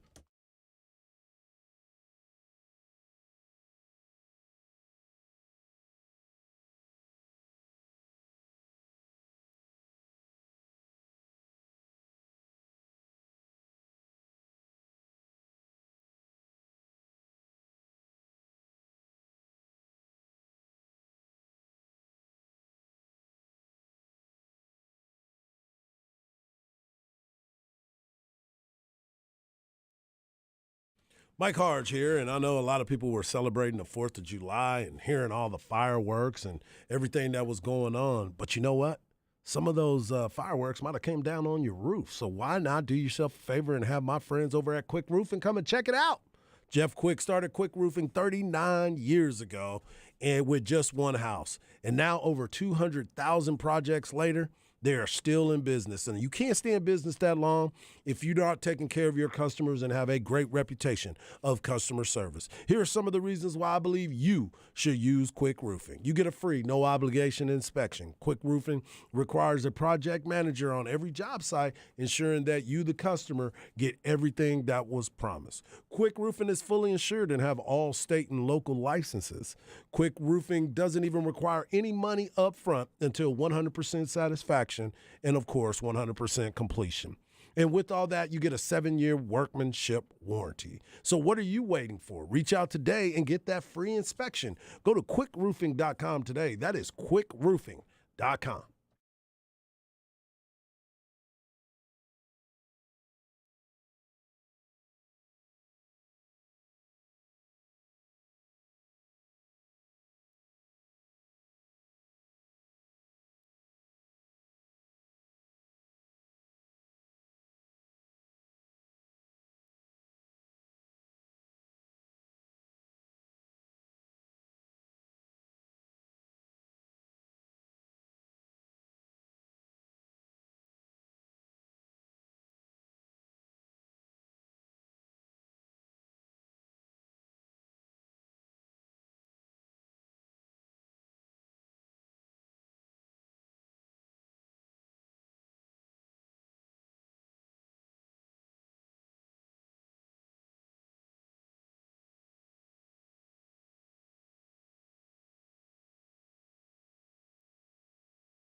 Welcome back to a midweek movie-themed edition of Ball Don't Lie. It's your boy Hardball Harge, and our movie of the week is Back to the Future.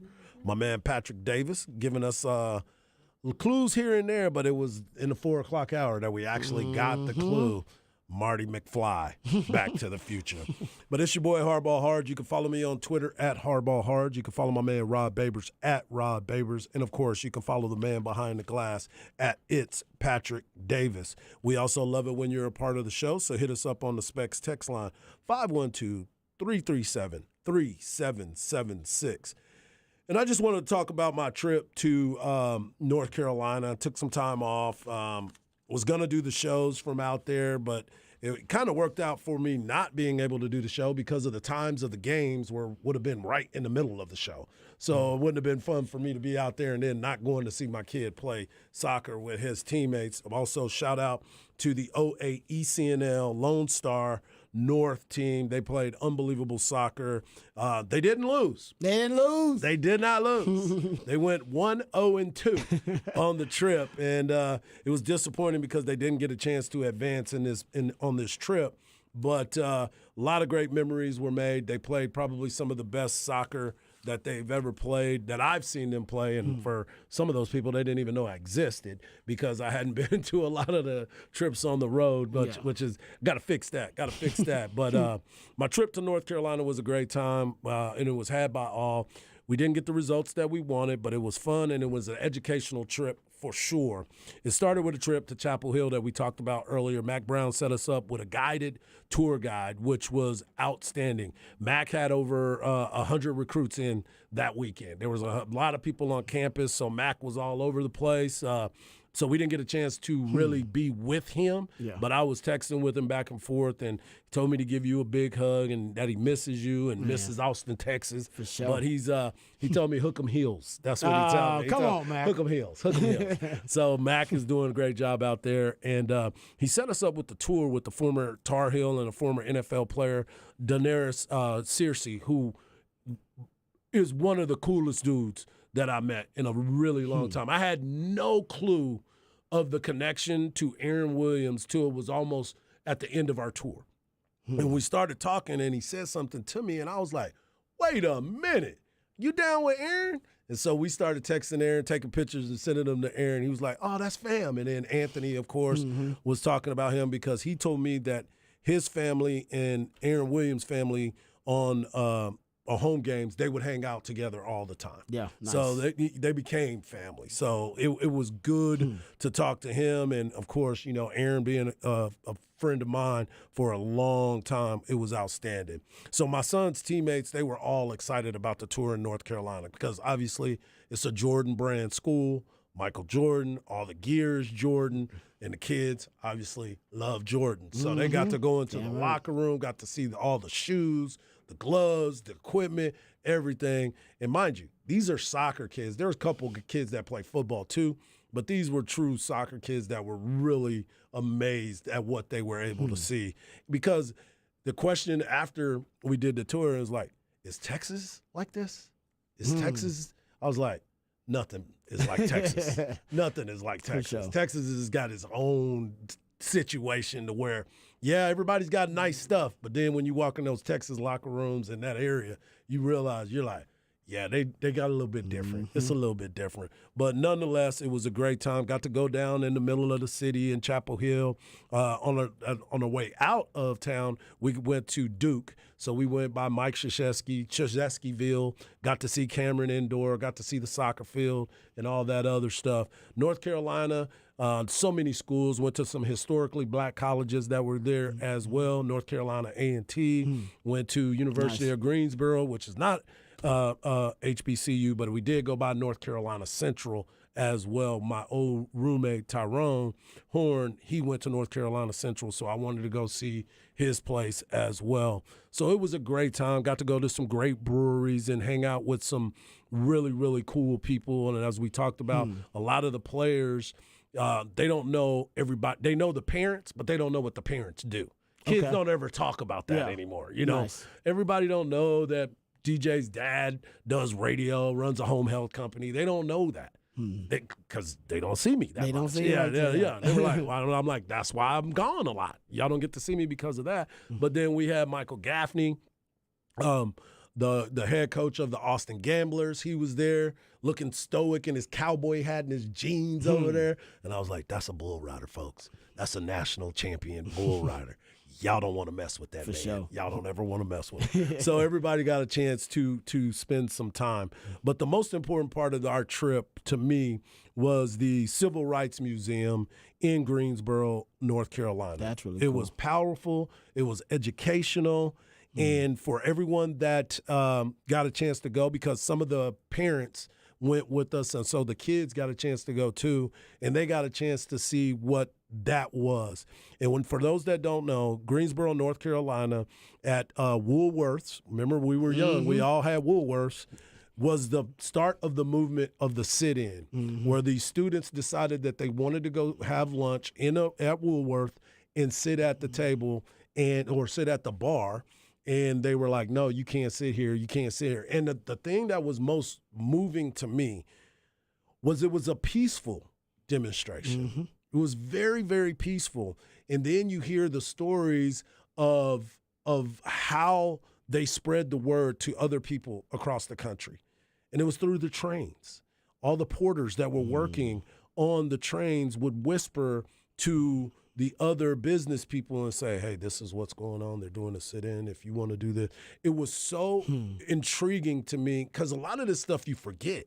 You don't forget it, but it's not something that you think about all the time. Yep. And for those kids to be able to go on this tour and see this part was all worth the trip to me. That was one of the very first things that as soon as I found out we were going to Greensboro, that was the first thing I looked up. I want to go there. I want to sit there. I want to hear. I want to feel. I want to be a part of what this was because and the thing about it was 1962, 63. I was born 10 years later. Yeah. You know what I'm saying? And we're still dealing with some of these situations that people are still talking about. And so for the kids to be able to go and watch that, be able to learn from that, and have those moments to where there was questions being asked. And the questions that were being asked were not bad questions. They were truly, they wanted to know more. They wanted to understand more. And that is what moved me the entire time that we were there. I was sitting there thinking about that. What would you have done? And the coolest part about it was they had this mural up of all the different people that were helping with the movement, helping with the conversation, trying to be difference makers. But there were spaces that were in there that were empty. And at the end of it, they said, you can have your face up there. You can have your face up there. All you have to do is be part of the messaging. All you have to do is do something powerful with your life. So as that happened for me, I just kept looking at my son, DJ. I kept looking at his friends, Jordan and Sharon. I kept looking at my daughter, Jasmine. I kept looking at Jack and Henry. Dad is a lawyer, so he understands. And he was trying to explain everything to them as well. It did my heart good because I don't know if they would have went if I didn't mention that we were going. Right? I don't know if that would have put that in their mind. The other parents, my kids knew that was on the trip. I didn't care about anything else that was going on. We are doing this. Lindsay was all excited about it, and she was educated as well. So it was a great, great trip to North Carolina. Obviously, we're always glad to be home, but when you get a chance to go and visit some of these historical sites and they're telling you the story of how this happened, not from what you might read or in his book, but like somebody that has actually been there and lived in that city and gone through all this stuff. Crazy. It is so powerful to me that we had such a great, great time. And I'm glad that we did it. Man. I'm glad that we did it, and I'm glad that I got that opportunity. How big is it? They kept the store the same. It's three stories. It's 3 stories. They even have the Andrew Young, the pastor Andrew Young, who went on to be the mayor and done all these different things. They have a whole wing that is just for him. Okay. I mean, it is three levels of straight, pure education. And I was really excited. And my son even told me, he was like, Dad, I'm glad we went to this because some of this stuff we didn't even know. Nice. Like a lot of it we didn't even know. But I also, like I said, they didn't get a chance to win the championship or do anything like that. But the team played well. They had a great trip. They played teams from Michigan, Pennsylvania, and North Carolina, and they played outstanding. So we had a great time. We made some friends. Didn't lose. Had a great time with some friends and made some new friends and got to know all of the families, and it was really, really fun. But last thing, I want to go to baseball real quick. Let's do it. We talked about the Atlanta Braves and what they've been able to do. And we talked about Ronald Acuna Jr. Chipper Jones comes on and he talks to us, and he was just letting us know about the sound of the ball when it comes off his bat and how he goes about it and how freakish of an athlete he is. Ronald Acuna Jr. has the best first half that we have ever seen in baseball. Total. He said he's become the only player in the American League and the National League history. Think about all the talent that's been in baseball. With 20-plus home runs, 40 stolen bases, and 50 RBIs, all before the All-Star break. That's crazy. 40 stolen bases. Remember, I told you the lost art of the game is triples and stolen bases. And my man is out here doing it at an elite level. And the fact that he's stealing that many bases is something that when we talked about he can still run. And the pitchers can only throw over twice. That's true. And they got bigger bases. Don't forget about that. They raised it. Nobody ever talks about the bases anymore. Game of inches, but you're right. It is a game of inches, and he is having the best first half of any player in the history of the game. That's crazy. At this point. And you think about baseball and all these great players that have been a part of it. It is unbelievable what we are starting to see. And I know Shohei's getting a lot of love, and rightfully so, because he is a freak of all freaks. But Ronald Acuna Jr. is putting himself in some very, very elite company. I mean, this is a hell of a year for Major League Baseball. It is. When you look at it as a whole. You start thinking about it overall. And it's sped up. The game is sped up, too. That's what I'm saying. That with the rule changes, you got the scoring up, you got the duration of the games down. Shohei is doing stuff we've never seen in the history of sports, let alone baseball. And then now you're talking about Ronald Acuna Jr. also doing freaky stuff. And Mookie Betts isn't getting half the love, and he's going to be in the home run derby this year. I mean, there's some absolute stud baseball players that if you're not a baseball fan, and I know everybody likes to wait until after the All-Star break because there's so many games and they really want to wait till the postseason. Every once in a while, take a glimpse when you see the Cincinnati Reds with that talent that they've brought up, their entire team. You look at the Texas Rangers and what they've been able to do. We talked about Houston. And then you go and look at the Yankees, how bad they're playing. You know, they've got so many different things that are happening. Judge, who was all-world, got the big contract. Now he's dealing with a toe injury where he may not even be able to play. And Ohtani may break his record. And Ohtani may break his record that just came from last year. You know, Ohtani can stay healthy. If he can stay healthy. But he's on pace to topple what Aaron Judge set last year, which was an insurmountable amount. That's fantastic. It's unbelievable, man. Hey, if you like wait until after the All-Star break, you got a week. Yeah, you got a week. So you got some time. You got some time. Yeah, no, it's a great year for Major League. And I hear like the attendance is up, like really high. We'll get into that in some of the numbers, but the attendance is up too. I imagine the ratings are up. I haven't done the research, but people got to be watching more baseball just because of Shohei. Put Shohei on TV more. People are watching. And not only that, Rangers are up. Your time is not going to run. You're not going to be there for 3.5 hours anymore. Yeah, you're going to be there. You're going to be there just like a regular timed sport. Mm-hmm. Yeah, where you're in and out. I told you the other day they went extra innings in a baseball game and they still didn't get to 3 hours. And people thought they would hate it. Right. He was like, they're going to hate this. It's, you're screwing up the sport. Nah. It's actually good. It's actually good. Made it more palatable to the masses. Yep. Good stuff there. All right. And, man, I got to make sure that I get to the Civil Rights Museum. You do. Got to put that on the bucket list. You definitely do. All right. It's moving. Yeah, no, I'm sure it is, man. It sounded profound. All right. We'll come back. We'll get into Off the Record. There's so much stuff to get into on Off the Record. Over the weekend, we'll get into all of the hijinks and all the crazy stuff. All of that and more right here on Ball Don't Lie on 104.9 The Horn.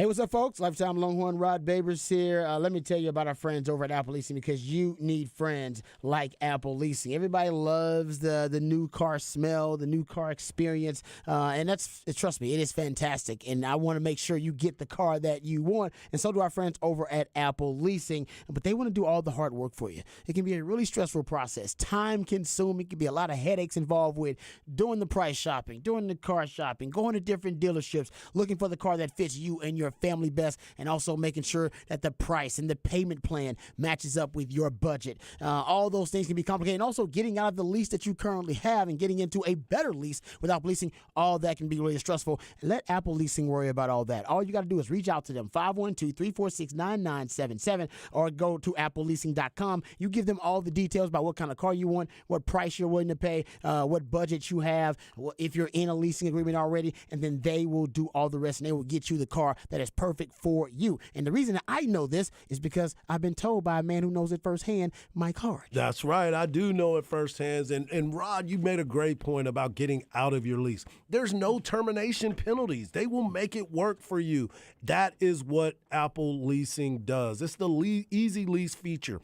They have so many different options for you. There's so many different things that can help you find the car that you want to be driving. I had a trip to North Carolina I was just telling you about it. One of my rental cars just happened to be that Grand Wagoneer.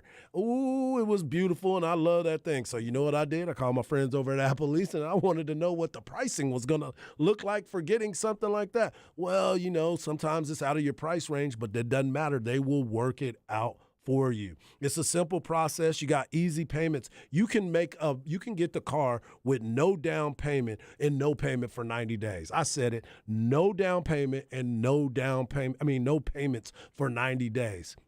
How much easier do you want it to be? You got easy lease advantages. Go to appleleasing.com or give them a call, 512-346-9977, and let them take the worry out of your hand. Tell them your make and model, and they will go and find it. What better way to get in a new car and get and have all the fun that you want than with Apple Leasing? Go to appleleasing.com.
All right, welcome back to Ball Don't Lie right here on 104.9 The Horn. I thought we'd have enough time to get into my rabbit hole session that I had about Back to the Future, since it is the focus of our midweek movie music edition of Ball Don't Lie.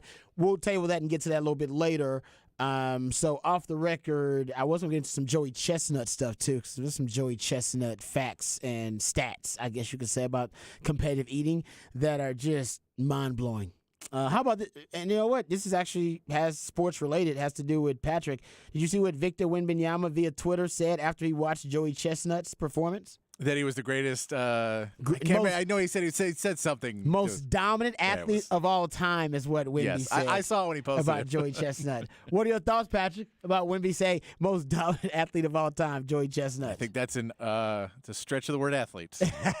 I think he was being sarcastic, but I don't know, maybe. I think he was too. I think he was just really trying to embrace America. Yeah, I think exactly. I think his publicist was like, Wemby, you should really. People are really into this in America. You know, we celebrate our independence by doing something that we do better than anybody else in the world, and that is gluttony. And we celebrate it by just mashing, Gorge ourselves with food. And then I think he throws up after he's already done. Yeah. He wins it. I don't know. Maybe he likes food a lot though, because there was a Spurs video where they were like introducing the rookies from France, and they were like, hey, so they asked both him and Sissoko. They were like, what's a word that in French that you would like Spurs fans to know?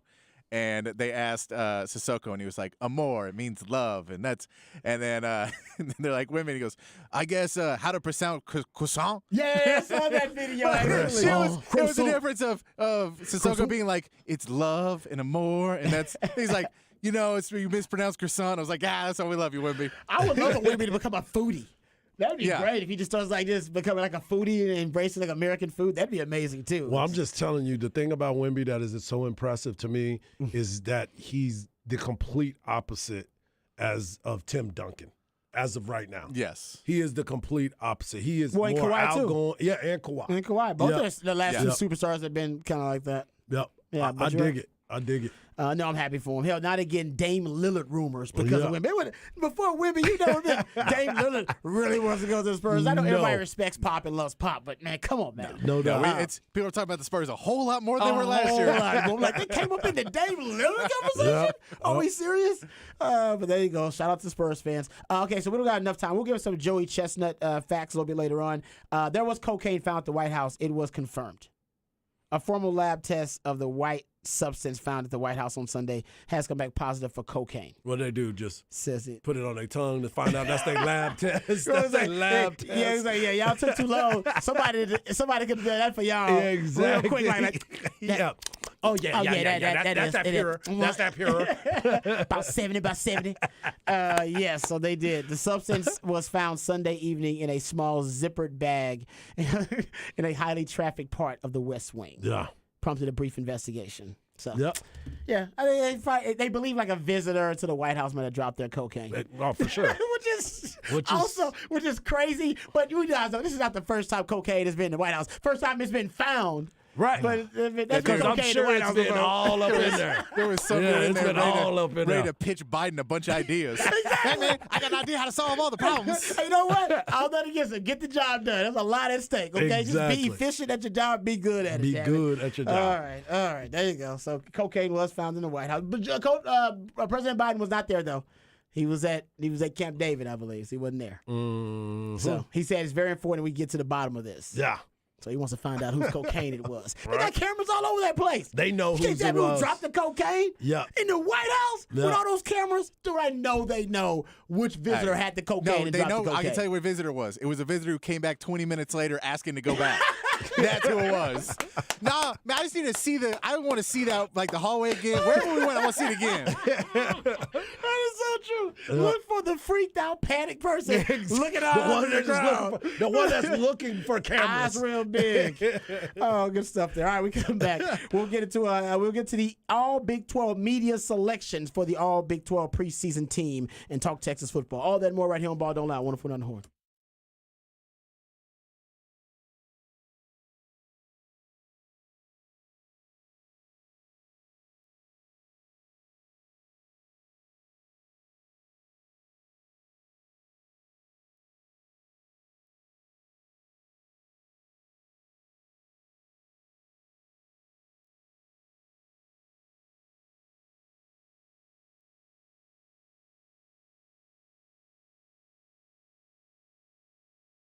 Hey, what's up, folks? Lifetime Longhorn, Rod Babers here. Let me tell you about our friends over at Ironworkers Local 482. Now, we all love Austin because it's a beautiful city, and part of the unique aesthetic appeal is the skilled craftsmanship of our good friends at Ironworkers Local 482. They've been helping shape Greater Austin since 1935. I mean, literally shape the city. You see the labors of love all over this great city and iconic landmarks that you may be driving by right now and not even know it, like DKR Stadium and the Pennybacker Bridge. And as our city continues to grow and thrive, so do our good friends at Ironworkers Local Union 482. They don't go to the office, they build the office. So if you're looking for an exciting new career, you can become a valued member of this prestigious organization, Ironworkers Local 482, and accept the challenge of becoming the best version of yourself while helping shape Austin's economic development. Right now, they're hiring over 3,000 people for a huge project right here in Central Texas, and you can become a member of Ironworkers Local 482 and take pride in the type of teamwork and craftsmanship that helps shape the future of our great city. So maximize your potential and be your best self today. Simply apply at ironworkers482.org. That's ironworkers482.org.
Welcome back to Ball Don't Lie right here on 104.9 The Horn, midweek movie music edition of Ball Don't Lie. That's when the Idillionaire Patrick Davis takes jams from a particular soundtrack that inspired him for one reason or another and plays those selections for Harge and I. And based on the songs that are played, Harge and I are supposed to gather clues and hints, breadcrumbs that lead us to the featured film of midweek movie music, Back to the Future today, because it came out, 38 years ago. Yo, this week. Wow. And I found my rabbit hole notes about Back to the Future that I don't know, randomly last week. I don't know, maybe it's serendipitous, great minds think alike. I was already down the rabbit hole of Back to the Future for some reason. So I'll share those with you and why it's a very unique sci-fi comedy that came together with a lot of moving parts that probably in this day and age probably wouldn't get made. Right? It was No. Not just for the politically incorrect stuff, but there are a lot of changes they made throughout the creation of it, and it just probably would have lost some of its luster or momentum. Mm-hmm. So I'll get into some of that too. We'll get into that later on. But let's talk Texas football, gentlemen.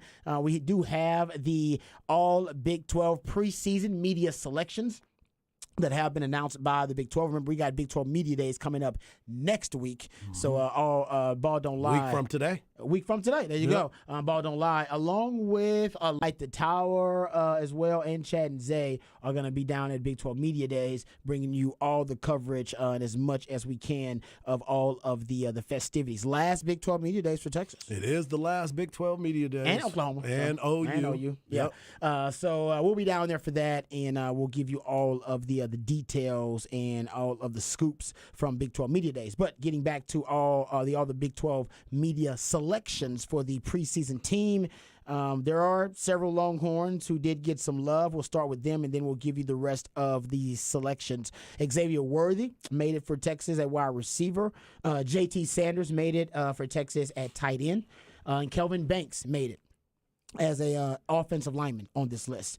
Those are the offense selections for Texas. On the defensive side of the ball, you have Byron Murphy, the second made it. Do we call him the second? We don't throw the second in there enough. No, we don't. I just call him Byron Murphy. And you know what? We don't throw Kelvin Banks Jr. in there enough. We either. do not. We just say Kelvin Banks. You know what? We got to start Shout doing out, it. Pops. I'm going to start throwing the junior in there. That's for you, because you the reason that he's such a beast. So I will do that. And that is why he's junior. That's why he's junior. Wouldn't be junior without, and I don't know if because I think Kelvin Banks, his father's pretty impressive. So I apologize for that. Throw the junior in here. But also Byron Murphy, the second. And when we learned about the second, it means you're named after somebody in the family, but not necessarily You're not a junior. Junior means like dad was named after dad, right? Correct. Do you have a junior? I do have junior. You have a junior, right, Mike? Well, we don't call him junior. I call him Mike Jr. You do call him Mike Jr.? Okay, We I call him was saying he's LM. Michael. We call him LM, stands for Lil Mike. Gotcha. But I'm more into the inclination of like Byron Murphy the second, because Mike has a different middle name than I have. Oh, so he's a second, not a junior. Not a junior. So Byron Murphy the second makes it for Texas. Yeah. Jalen Ford also makes it for Texas. No Texas DB represented on the All Big 12 preseason team. Jalen Ford also was picked to be Defensive Player of the Year in the Big 12, so good for him. And the only unanimous selection for any of the selections for All Big 12 preseason team was Xavier Worthy, so give him props. Here's the team, just really quickly run it down. Offensive Player of the Year selection, Jalen Daniels from Kansas, the Kansas quarterback. He's also their first team quarterback. Then Richard Reese and Devin Neal. Richard Reese from Baylor, Devin Neal from Kansas. All your running backs, fullback, yeah, we know. They should make a flex. Ben Sanat from Kansas State. Wide receiver, Brendan Presley, Oklahoma State. We just said X-Man makes it from Texas. Jerran Bradley from Texas Tech makes it a wide receiver 2. We talked about JT Sanders at tight end. Offensive line, Kingsley Suamataya of BYU, Mike Nowitzki of Kansas, Cooper Beebe of K-State, Kelvin Banks Jr., we talked about from Texas, Zach Frazier from West Virginia. The place kicker is Griffin Kale from TCU, and the kicker returner, punt returner is Phillip Brooks from K-State. Defense, Dante Corleone from Cincinnati, Ethan Downs, Oklahoma, Will Dominique Williams. I thought it was Will Dominique. No, Will Dominique Williams from TCU, and Byron Murphy II second, along with Jalen Hutchins of Texas Tech, are your D linemen. Linebackers, Colin Oliver of Oklahoma State, Johnny Hodges of TCU, of course, Jalen Ford, and your DBs, TJ Tampa from Iowa State, Kobe Bryant from Kansas, Kobe Savage from K-State, yep, 2 Kobe's, Kendall Daniels from Oklahoma State, Josh Newton from TCU, and then there's your punter, Mason Fletcher. All right. Yep. What are your thoughts, Harge, about the all Big 12 preseason selections? On the defensive side of the ball, I definitely believe that Jahdae Barron should have been on that list. I think he warranted that. He was another guy. We talked about the plays that Jalen Ford made. Well, Jahdae was right there as well. He was very effective at the position that he was playing. We talked a little bit about Jaron Thompson and, of course, Ryan Watts. I think any of those guys could have been counted on the first team. On the offensive line, I don't understand how Kelvin Banks, with the numbers that he put up last year and the numbers that he didn't let happen last year, I don't know why he wasn't considered a unanimous pick. We all believe that by the time he leaves, he may be a top 5 draft pick in the draft, depending on what the position that they're looking for. But he is definitely earning himself a lot of fanfare with the way that he's playing. Maybe by the end of the season, they'll be able to make something happen. I sit here and I look at this Jerand Bradley. I went and looked up his stats from last year. Oh, did you? Okay.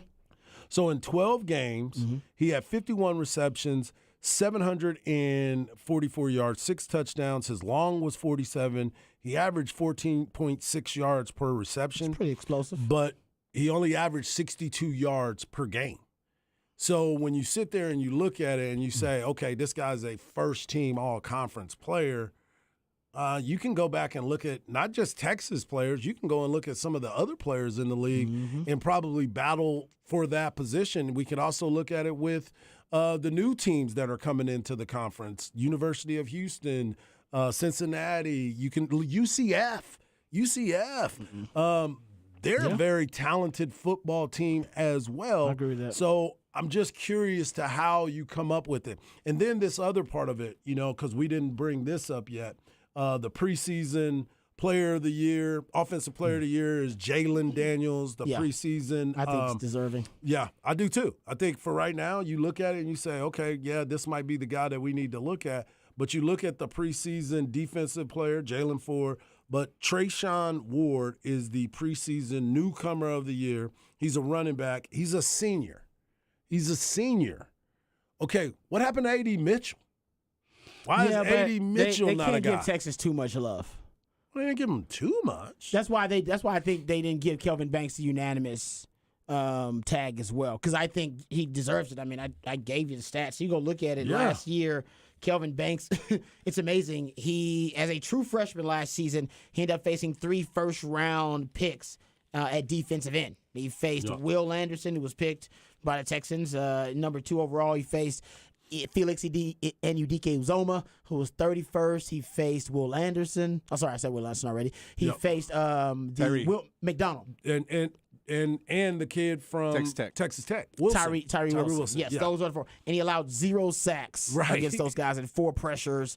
And only had, I believe Pro Football Focus said only one of those games he had a grade below 60. Right. Or below 80, I should say. Sorry. It was in the 60s, but below 80. So he was, as a true freshman, you're talking about a guy that was pretty raw out there going up against some elite caliber talent, first-round picks, and he allowed 0 sacks and 4 pressures.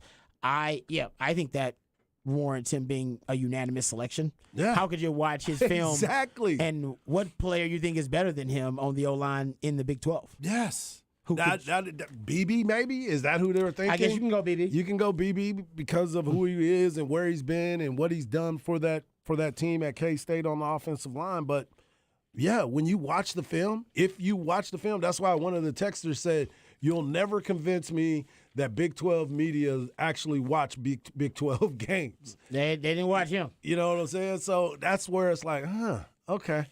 I'm glad he made the first team, but how is he? That's like the Baseball Writers of America only having one unanimous player, and that's Mariano Rivera. I mean, I agree. What? It's Like, what are we looking at? No, I'm with you. I don't know how they could watch the film and not want to elect him as a unanimous selection, but he wasn't. He's only a true sophomore, and so maybe they think, hey, let's see it for one more year. But like I said, based on last season, he was unbelievable, and also part of that that group that we believe probably was snubbed a little, and Kelvin Banks wasn't snubbed, but he probably should have been a unanimous selection. Jahdae Barron. Yeah. Jahdae Barron last season was one of Texas' best defenders, behind Jalen Ford, who he was snubbed from last year being picked Defensive Player of the Year in the Big 12. We can get to that a little bit later on.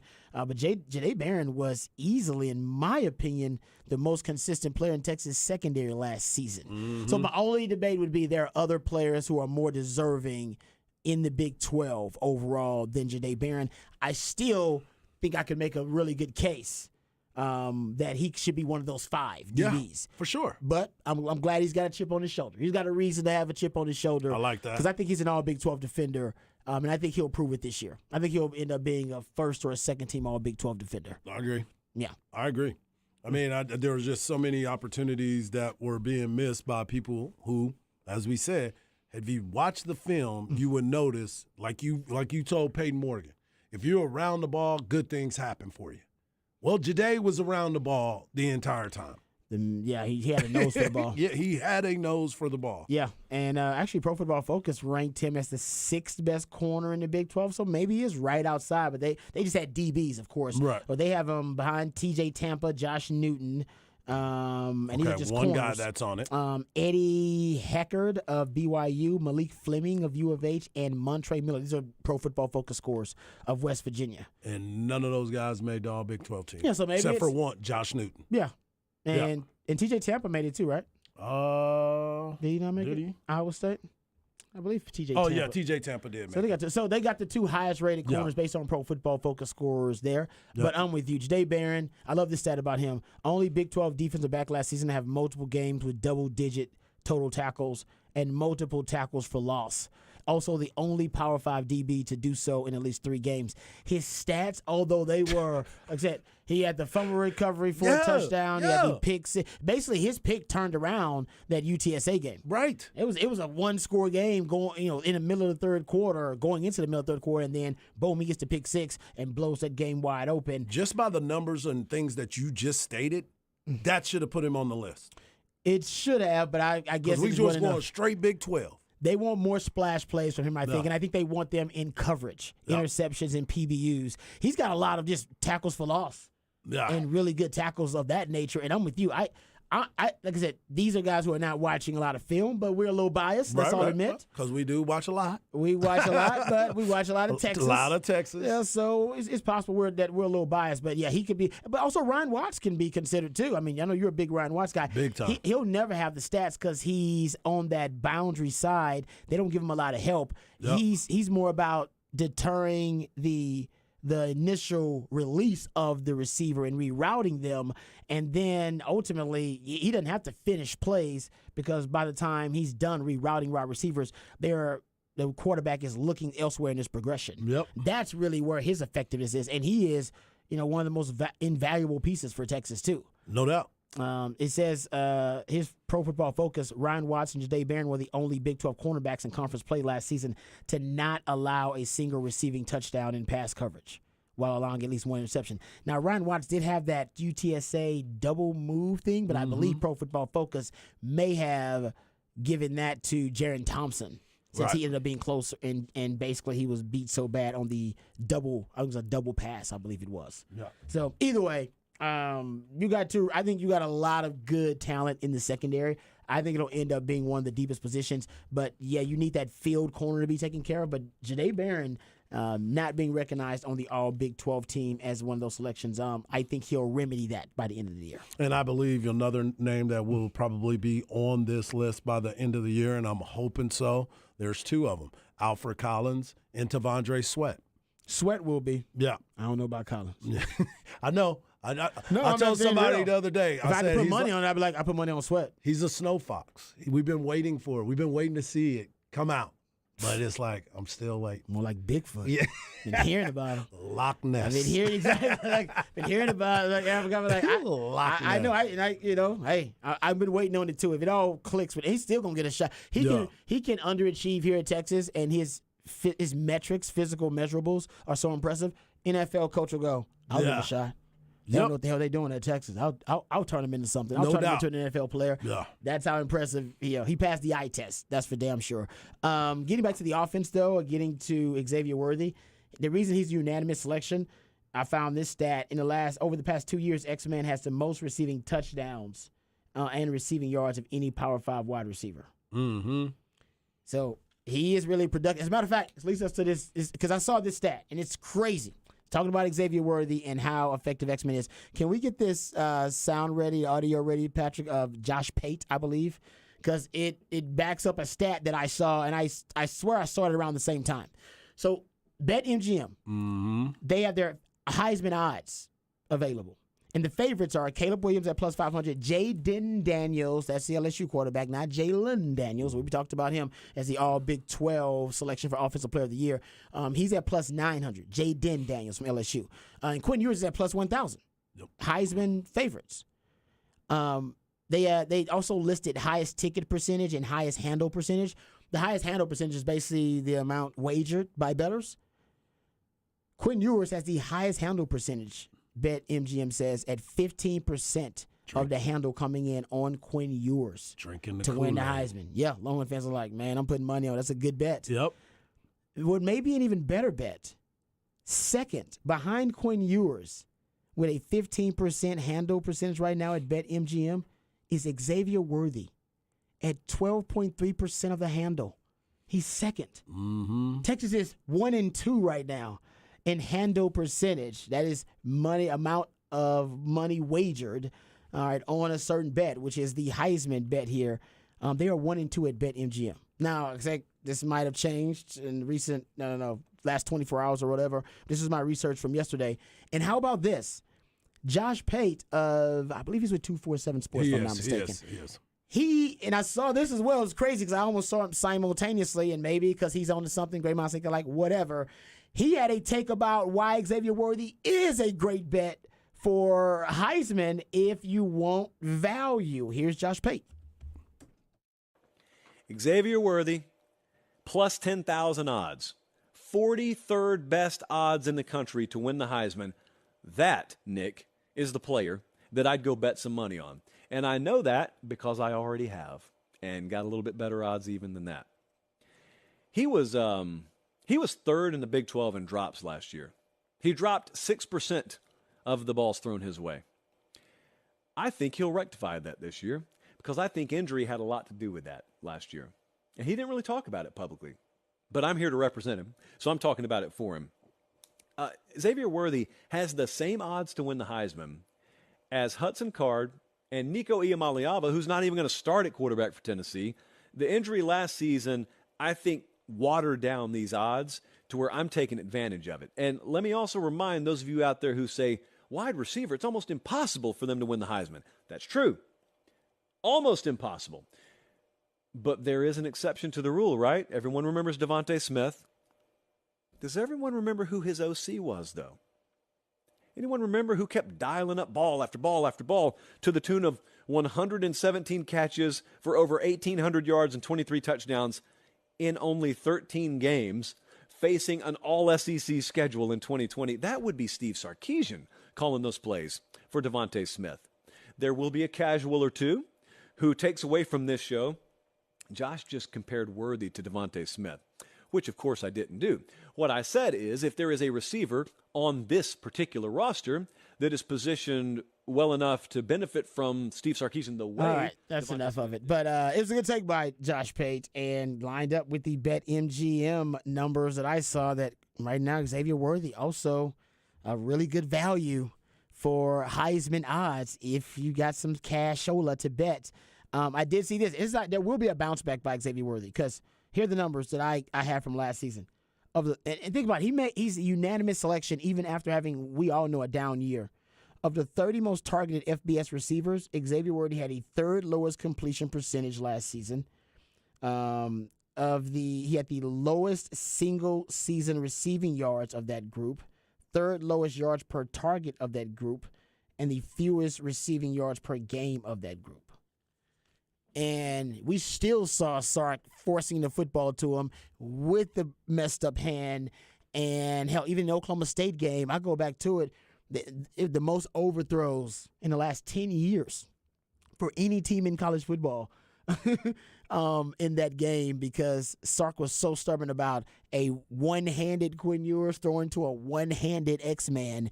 That's how much, that is how committed he is to getting the ball to his favorite wide receiver. So X-Man's going to get them targets. He going to get them early and often. So it's not a terrible bet, because he can scheme him up, Scotty. We know that. He can scheme him up. But my thing would be, I think Quinn Ewers will be the best. If he ends up getting those type of numbers that get him in the Heisman conversation, only, knock on wood, Quinn Ewers getting benched or getting hurt would be the only reason that he wouldn't also be in the Heisman conversation if he was in that conversation, if X-Man was in that conversation too. Right. Because he's got JT Sanders on top of that, and a Jay Witt on top of that, and a AD Mitchell to throw to. So X-Man's not going to be the only receiver winning battles on the outside. I can agree with that. So we all hope this is a problem we have. This would be great. This is a great problem Texas says, to have. Need us that deep ball, baby. Give me that deep ball. Yeah, you know Sark. Yeah. Give me that deep ball. He's going to give you every opportunity to get that deep ball. So, hey, X-Man, maybe, hey, Sark, Hard, you like to put some money on things? I do. Good, I is that do, good and I'm value or not? looking. Is that good value or not? It's great value. Okay. Great value. But, I'm looking at these other pages right here, and on my bookie, they don't even have him on it. So X-Man? yeah. Wow. You know who they do have on there, though? Who that? Jaden Blue What? at plus 12,000. Wow. And Hold up. Arch Manning plus 8,000. This doesn't make any sense. Exactly. What you doing? So I'm sitting here looking for our guys, Jalen Daniels. I take JT Sanders over Jaden Blue. That's what I'm saying. I'm looking to see who the features are, and I'm not seeing him as the feature. But you know who else's name is on there? Cade Klubnik. No, I believe that. Cade Klubnik is plus 1575. No, Cade. So and Marvin Harrison, the wide receiver, he's at plus 2,300. Yeah, he's a freak.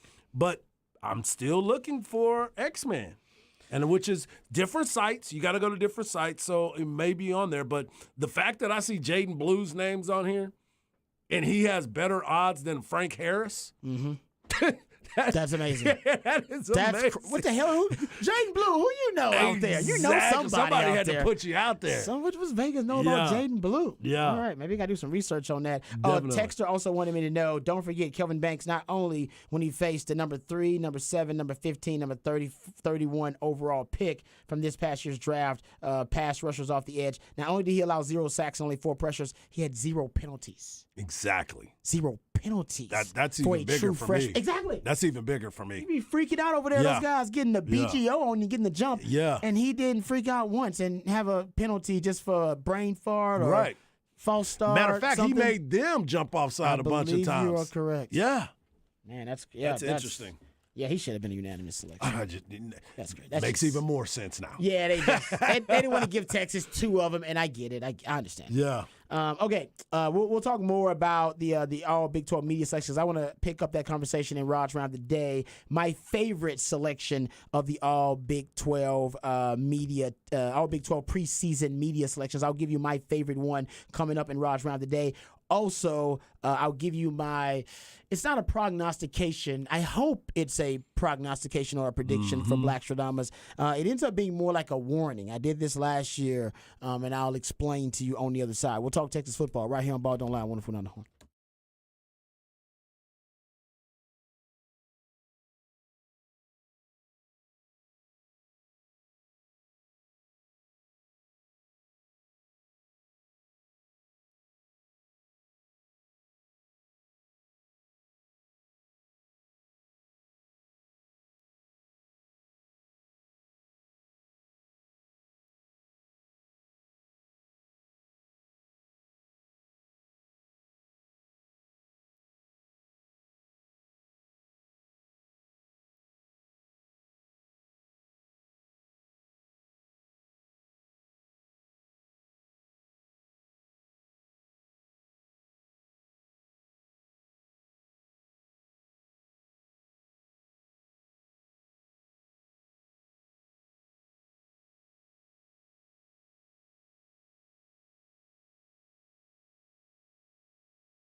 All right, welcome back to Ball Don't Lie right here on 104.9 The Horn. I want to get back to the all Big 12 media selections for the preseason team. JT Sanders on the offensive side of the ball might be my favorite of the selections, and not because the other picks aren't selections for Texas aren't unbelievable, extraordinarily talented players like Kelvin Banks Jr. we talked about, and Xavier Worthy, unanimous selection for Xavier Worthy, only unanimous selection for their preseason team, and also Kelvin Banks Jr., who just as a true freshman last year played like one of the best left tackles in the country. But the reason that the JT Sanders selection to me is so important is because we haven't at Texas had a 5-tool tight end in some time. It's been a really, really long time on the 40 acres.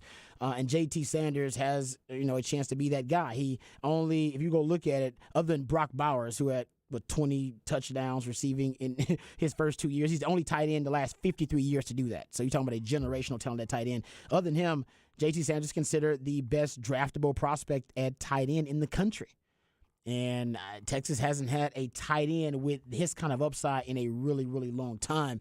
I wouldn't even you can look at the top 5 returning tight ends in college football right now. I say Brock Bowers is obviously the top guy, but the 32 receptions for either a first down or a touchdown for JT Sanders in 2022 trailed only Michael Mayer, Brock Bowers, and Dalton Kincaid. 2 of those guys drafted really high in the NFL draft among FBS tight ends. And you go look at his 613 receiving yards trailed only Brock Bowers among returning Power 5 tight ends. It's just tight end position for Texas ever since my man Bo Scaife and look at him and David Thomas. Those were pretty much the last close to 5-tool tight ends you had, and both of those guys end up playing in the NFL. It's been a really long time since you've had a tight end that doesn't have to leave the field for Texas, and that's JT Sanders. Doesn't have to leave the field at all.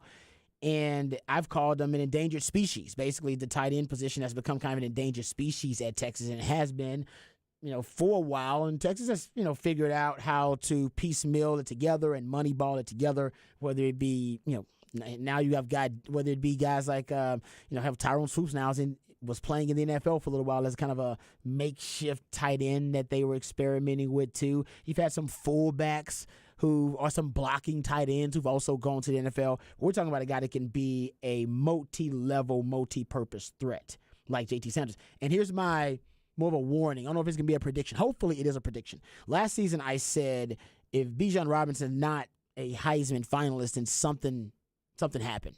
Like Texas didn't meet expectations because he was that good. We all agree. He was good enough to be a Heisman finalist. Did I say he was going to win it? No, that's tough. But be a Heisman finalist, we all agree? Yeah. And I think what happened to Bijan was those big stage games that Texas had, the Alabamas, the TCU game, big stage game. They needed Bijan to have breakout performances, Heisman moments, and he didn't have that. He only have 12 touches in the TCU game. So not meeting that expectation, or at least having that prediction materialize, I do think that's partly why Texas didn't meet expectations last season.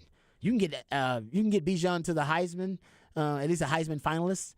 That would mean you probably won 2 more games last year, and you probably won them because of Bijan. Should have been. Exactly. Yep. And that's why they didn't meet expectations last season. This season, I'll say this. This is my warning, hopefully prediction / prognostication. And someone says forgetting Jermichael Finley. Yeah, I agree. Jermichael Finley was great. I don't know if he was a 5-tool tight end though. Like I know he was great. He was really good. He did at the NFL level. He became that. But at Texas, I don't know if he became that. And I think JT Sanders has a higher upside here at Texas. But I'm not against Jermichael Finley at all. I agree. He was a good player. So I'm not want to get the Specs text line excited. But if JT Sanders doesn't leave Texas as the most statistically prolific tight end in Texas football history, or right up there among those great tight ends, if not the top of that list, and if he's not the most prolific tight end in Sark's tenure as a play caller and or head coach, I think something might have gone wrong. Mm-hmm. I don't know. That's kind of one thing. Like something must have gone wrong there. Because I'll give you the numbers about JT Sanders. He had 54 receptions. That was the most by a tight end in a single season in program history. Already got that record. 613 receiving yards, second all time in a single season for a Texas tight end. 5 touchdowns. That was 3rd all time in a single season for a tight end. And he said that was his first year playing the position full time. And he can get the record for most receiving yards in a single season because that's 637. You know, he's a few yards off of that. Most receiving yards in a single game was 149. Maybe if he has a big game, he can get close to that. Most receiving yards in a career for a tight end, David Thomas, 1367. Hell, man, he's at 613 now. Yeah. You know, he needs one more season to do what he just did. He'd be right there. Yeah. Most receiving touchdowns in a career, that's 15. That's a lot. David Thomas, shout out. Big. I mean, that's a beast mode stuff there.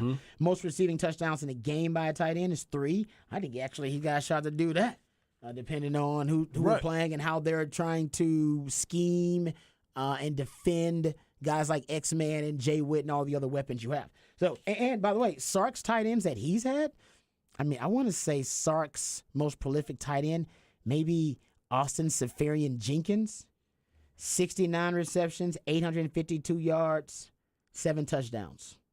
Austin Seferian Jenkins. Was that at Was that Washington, I believe? Yeah. He was the guy that was being recruited by Texas at one point. Was he really? That's why that name was so like on the tip of my tongue right there. To me, that's the area you should be in. Yep.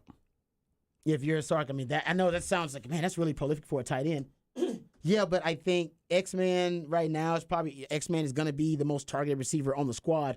I do think redistributing and, you know, finding a different way to present the passing game, maybe through JT Sanders a few games, depending on the matchup, would be wise rather than always featuring and running the passing game through X-Man every game when everybody knows that. Yeah. You can do it through JT, and you can hide JT Sanders better.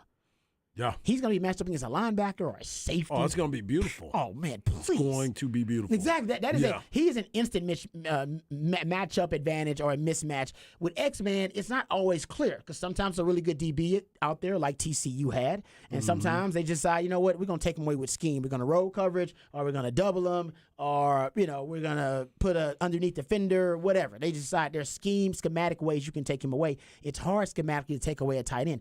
Ask the NFL about taking away Travis Kelce. Right. They still can't take him. You still away can't. Because he's moving around so much. And you know that he's getting the ball. You know he's getting the damn ball. You just can't tie because I got to put my corner inside to cover Travis Kelce. Yeah. Do you know what that does to the structural integrity of a defense? Try to just move your best cover man inside. Yeah. You basically, you might. I mean, you really are just asking for to expose your defense in a myriad of different ways. If you start moving pieces around like that, unless you have a really flexible, malleable defense, which most people just don't have. Yeah, they ain't got there are that. rigid rules to who covers guys who are in the box as opposed to guys who are out on the perimeter. And that means he's going to match up on linebackers and safeties, and that means most of the time you'll win that matchup. So that's why I'm really excited about this. It's been a long time since Texas had a tight end that's capable of what JT Sanders is capable of. And, you know, I've described him as, you know, the tight end position since guys like, you know, Jermichael Finley and David Thomas and Bo Scaife back in the day. It's been a bit of an endangered species on the 40 acres. And my comparison was I went rabbit holing one day about the gray wolf. And the gray wolf was basically endangered in Yellowstone because they eradicated the gray wolf in Yellowstone right around the 20s or something like that. And I won't give you the whole story. But essentially, they wanted to reintroduce the gray wolf to the ecosystem because they believe part of the collapse of the ecosystem since the gray wolf was eradicated was due to them not having one of the top predators at the top of the food chain there. And turns out when they reintroduced the wolf, and it took them, I think, it was like $30 million to do it, $30 to $35 million to do it. A lot of people were against it either way, but turns out they were right. When they reintroduced the endangered gray wolf back into the ecosystem of Yellowstone, because turns out without wolves, like coyotes, they ran rampant, and the elk population exploded, and the elks stopped migrating. Because they were like, well, we're not in danger. Why the hell are we going to migrate? Yeah, we need to stay right here. Yeah. And they started overgrazing on willows and aspens, and without those willows and aspens, the tree songbirds declined. Beavers couldn't build dams because they used a lot of the willows and that was also part of a food source for them to build their dams. Turns out them not building the dams was affecting the actual temperature of the water because the dams would help cool the water in Yellowstone. And then the water got too hot for fish who were cold water fish and they were dying All because they took the wolf away. This is just one of the kind of domino effects of it. They found like tons more. I won't save you all the trouble because you don't want to hear it. My point is, the Texas offense has also experienced that over the last decade. While the tight end position has been an endangered species on the 40 acres, it's experienced this collapse from within, and it can't totally flourish. All right, and it can't be. It's kind of it can't be the ideal offense that I believe Steve Sarkisian envisions it to be without that tight end position flourishing. He says, his words, it is the second most important position behind quarterback in his offense. Those are his words, not mine. And now he's got the tight end with the most upside he's ever had since he's been a play caller and a head coach. I expect him to weaponize that talent with JT Sanders. So that's why I'm really excited, because we haven't seen it in a while. Like I said, Jermichael Finley was the last one, and before him, talking about David Thomas and Bo Scaife. Those were good years. Yeah. Those were really good years. Those years. If Bo could have stayed healthy, it could have been even better. Yeah, those were years prior to your offensive identity crisis. Right. Think about it. You losing your ability to develop a tight end, a high end tight end, that does track with your offensive identity crisis at Texas on the 40 acres. I'm not saying it, but it does go to my endangered species theory about the tight end position at Texas. Also, another little factoid about JT Sanders, real quick. He moves either in motion or shifting more than any player in college football. Yeah. Power 5. I should say Power 5. He's number one in basically move percentage. That's snaps in motion or snaps shifting. Isn't that crazy? That is. And when you think about it, it matches up with your eye test. He's always moving. Yeah. Which is perfect to hide him within the scheme of an offense. Expecting big things. All right, we come back. We'll talk about Joey. Will that hurt Worthy's Heisman Trophy? He's gonna hurt. He's gonna hurt X-Man's Heisman Trophy odds, no doubt. I just made the case why X-Man will not win the Heisman, because he has that kind of season. X-Man cannot have an elite Devontae Smith type season. No, he can't. So, okay, I just made the anti-X-Men. That's what Hart's got out of that whole thing that I did with that. I was like, Hart's like, so I shouldn't put that money on X-Men? Yeah, because I'm sitting there looking for him. I'm searching for him. So don't bet on X-Men to win the Heisman. That's what I got. That's what he got from That's what I got from that. Hey, you know what? Take what you will from it. All right, we come back. We will get into Off the Record on the other side right here on Ball Don't Lie. 104.9 The Horn.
All right, welcome back to Ball Don't Lie. It is a midweek movie music edition of Ball Don't Lie. That's when Patrick, the Idealionaire, he takes songs from a certain soundtrack that inspired him for one reason or another. And based on these selections that are played, Harge and I are supposed to gather clues and hints, breadcrumbs that lead us to the featured film of midweek movie music. And it's Back to the Future, ladies and gentlemen. Back to the Future. Iconic film in pop culture. In this one, he was fading away. Right here, he was like, come on, guys. Come on, guys. Kiss her, man. Kiss her, damn it. Hurry up and kiss her. Before he fades away. Okay, here's some factoids about Back to the Future. So Robert Zemeckis and Bob Gale, those are the ones who made the film. They're the filmmakers. They have been collaborating since they met at film school like USC in the 80s. And rummaging, this is Bob Gale's story, rummaging around his parents' basement one weekend, he came across his dad's old school high school yearbook and wondered what would it be like if him and his dad had met each other in his youth, and would they have been friends when they were 17 years old? That's the inspiration for the script. He mentioned this to Robert Zemeckis, and Robert Zemeckis said, oh man, I think we got a story here. And then they came up with time travel as the way to do it. Columbia said it was too sweet. They didn't want it. Universal said time travel movies don't make money. We don't want it. And Disney said it was too incestuous. So they were out. In total, the script for Back to the Future was rejected 44 times by studios. 44 times, people. You believe in yourself? Bet on yourself. Unable to sell the script, Zemeckis got a job directing Romancing the Stone. It was a big hit, and suddenly everybody wanted him, and he wanted Back to the Future. So he was like, you know what? Everybody wants me now. This is my passion project. So he took it to Spielberg, good friend of his, and they struck a deal with Universal.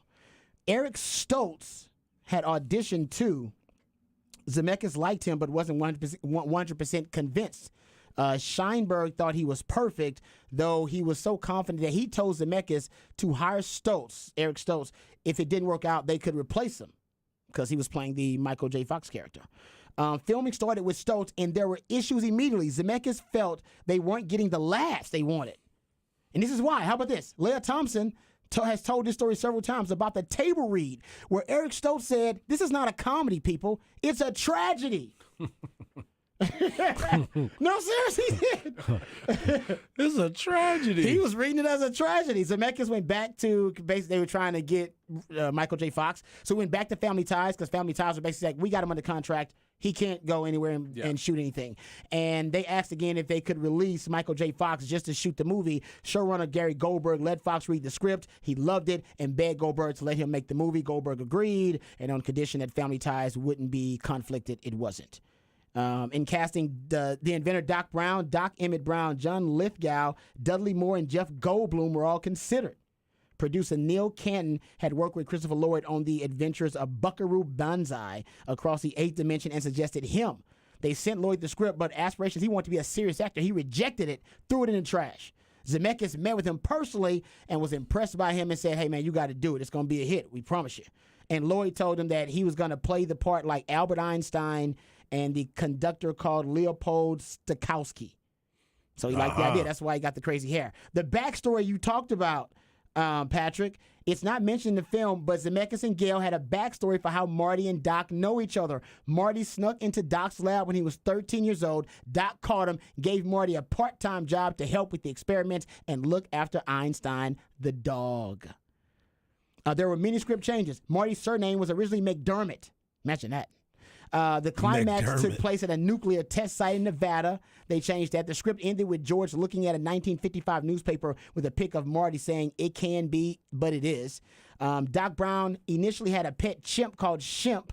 This was changed to a dog called Einstein because Zemeckis and Gale said no film with a chimp ever made money. When Gale said, what about Which Every Way But Loose, Sheinberg said, that's an orangutan, not a chimp.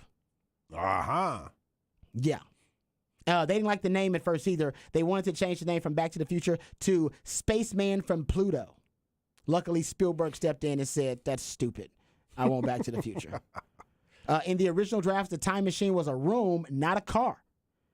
Marty would go into a room and get zapped back in time. That changed to 1950s refrigerator. that Marty would climb into back to go back in time. Zemeckis scrapped the idea when he worried about children climbing into refrigerators that would harm them to try to copy. So Zemeckis then had the idea of using a car, as it meant the time machine could be mobile. He wanted something that looked futuristic and cool, so the DeLorean was brought in. By the way, factory for DeLorean in H-Town, little factoid there. After the movie came out, John DeLorean himself wrote Zemeckis a letter expressing his gratitude. By the way, John DeLorean once on trial for like some really shady stuff, but I think he was found not guilty. Yeah. Anyway, there you go. That's factoids. Oh, by the way, Huey Lewis was asked by Zemeckis and Gale to write a song for the film, but weren't pleased with his first song he wrote. Lewis said, "We did this too, but it's got nothing to do with time travel because he believed it was a love story, so he wrote The Power of Love." Instead of, they wanted him to write a time travel. He said the movie was about love, so he wrote the movie about love. All right. And it worked out. Okay. There you go. Some like random stuff there that happened about the movie. Wow. Yeah, the film made basically Michael J. Fox a sensation overnight. The film was nominated for 3 Oscars. That's crazy. And it took in $389 million at the box office and was the highest grossing movie of the year. And it's now a classic. Well, when you said at the beginning of it, the very beginning of this thing, where you said he didn't like it because it was a little bit too incestual. They didn't like that. They didn't like that. Exactly. Yeah, that's what Disney was like. It's too incestuous. People are gonna think that's gross, and they were like, people won't think of that through. They won't think about it that deeply. Not at that moment. We didn't. We didn't But care. now that we're here, we're yeah. like, wait a minute. Yeah. What were we watching? Exactly. Talking about a cult classic. It's cult-like. Yeah, exactly. But turns out, man, there you go. Passion Project rejected 44 times. They finally decided to make Back to the Future. We're all grateful. Do you have to go back and count the 44, or do you keep track during the 44? I think they keep track of it during, right? You know, if you got a passion project, you know how many times it's been rejected. Yeah, I feel like at about 20, I'd stop counting. They were making other stuff though. Yeah. So this is like their passion project. They were making like romance and stuff and other stuff. But this, they were like, no, when we make it big, and everybody's like, so what movie do you want to make? We were like, Back to the Future is the movie we want to make. This is what I want. This And is they what were I right. want. And so, you know, I thought it's one of those great stories in Hollywood that movie 44 different times wasn't going to be made, and somebody stuck with it, man. Stick with your passion. All right, we come back.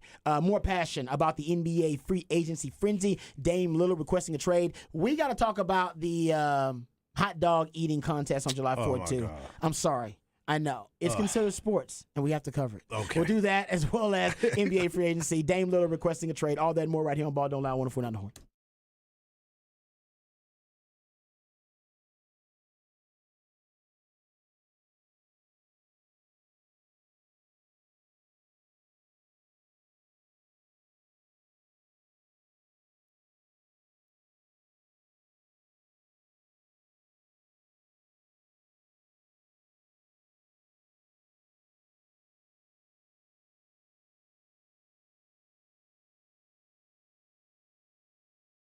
Hey, what's up, folks? Lifetime Logo and Rod Babers here. We know Austin is a beautiful city, but what you may not know is that part of the Austin's aesthetic appeal, the unique aesthetic appeal, is thanks to the skilled craftsmanship of Ironworkers Local 482. They've been helping shape Greater Austin since 1935, and you see the labors of their love all over this great city in iconic, magnificent landmarks that you may be driving by right now and not even know it, like DKR Stadium and the Pennybacker Bridge. And as our city continues to grow and thrive, so does Ironworkers Local Union 482. They don't go to the office, they build the office. So if you're looking for an exciting new career, how about becoming a valued member of this prestigious organization, Ironworkers Local 482? You can accept the challenge of becoming the best version of yourself while helping shape our city's economic development. Right now, they're hiring over 3,000 people for a huge project right here in Central Texas, and you can become one of these lucky folks to become a member of Ironworkers Local 482 and take pride in the type of teamwork and craftsmanship that helps shape the future of our great city. So maximize your potential and be your best self today. Simply apply at ironworkers482.org.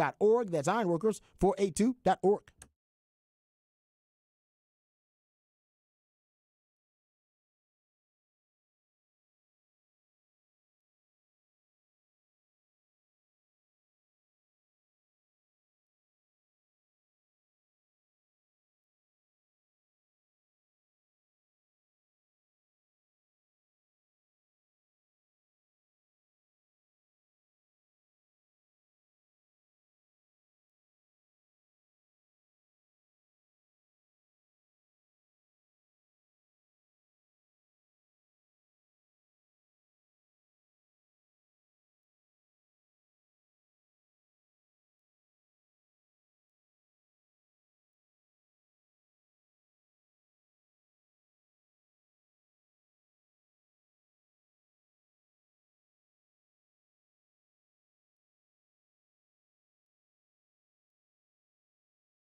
Welcome back to Ball Don't Lie right here on 104.9 The Horn. It is a midweek movie music edition of Ball Don't Lie.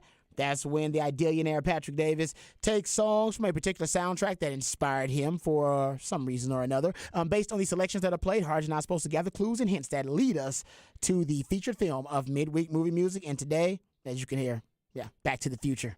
Back in time. Back when they wrote specific songs for soundtracks of movies. They were really it wasn't just, we're just grabbing some artist and they'll make a song that'll be featured on something. No. We want the song to specifically talk about the topic at hand or the actual movie plot or whatever it is. Yeah, and I'm pretty sure this music video involves the DeLorean like pulling up to the club that they're playing in, and they're all wearing like Back to the Future jackets and stuff. Yep. Whoa, really? Yeah, like it is heavily shown in the music video. This is just for this movie. Oh, Putz says DeLorean was trafficking cocaine to keep his car business afloat. I know it was something like that. Yeah. I watched a documentary about the So DeLorean. wait, was he at the White House recently? Well done. Well done. Bow. Yeah. Good job there, Patrick. All right, we'll get to some NBA free agency frenzy here. But thanks to Patrick, the Idillionaire, doing a great job with midweek movie music. He basically had to wait till the 4 o'clock with the most obvious clue before Harge and I got it, but still having some fun with that.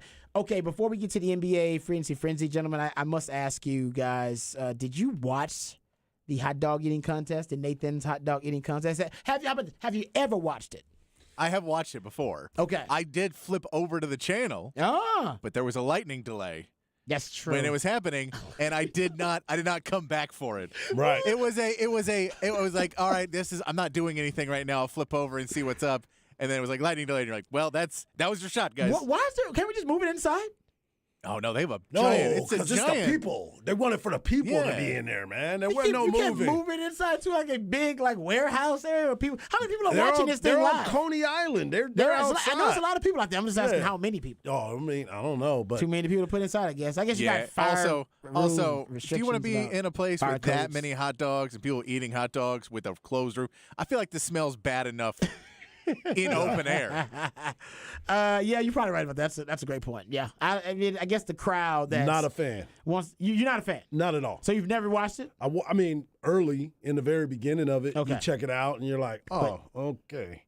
Why do I want to watch these people dumping the hot dogs in water and bread and there's nothing there for me? Nothing at all that I want to see. Nothing at all. So No. it does nothing for you. Nothing. Okay, look. Well, he did. It was impressive what he did because Joey Chestnut. I mean, I kept up with all the records, but he did actually compete. And he's competing a ton, but he competed this year and ate 62 hot dogs in 10 minutes. 18,414 calories. Man, he has Disgusting. now won the event 16 out of 17 years, guys. I mean, that is one of the most dominant runs in sports history, if it's considered a sport. Is it considered a sport, I guess would be the question. I'm confused about what constitutes a sport. Yeah, it's a skill. I don't know if it's a sport. It's a competition. It's a competition, which can be a skill that you can eat that Yeah. much. But I feel like this is just like ESPN and Fox Sports, and they're like, well, we're putting on our sports channel, so we have to call it sports. He's like, no, it's just a competition. It's fine. yeah, it Doesn't is have to what be it is. sports. Yeah. I'm with you. I mean, I've watched it like a couple of times. I don't make it appointment viewing.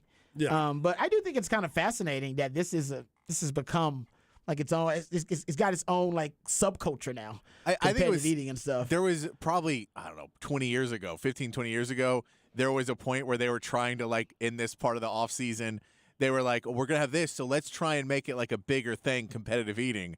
And I think people realized, they were like, we can do this once a year, guys. Once a year. exactly. Yeah. Dude, show it early enough so none of us are eating while it's happening. I don't want to have a hot dog. I might be like, ugh, never mind. Do it on day. People start drinking early, so they'll watch them Yeah. anything. Like, you know what? That's not bad. I'll check this out. Yeah. He's making, guys, now his annual income, I should say, $500,000. He said he just crossed the $500,000 annual income mark for the first time ever last year. His net worth now is $4 million.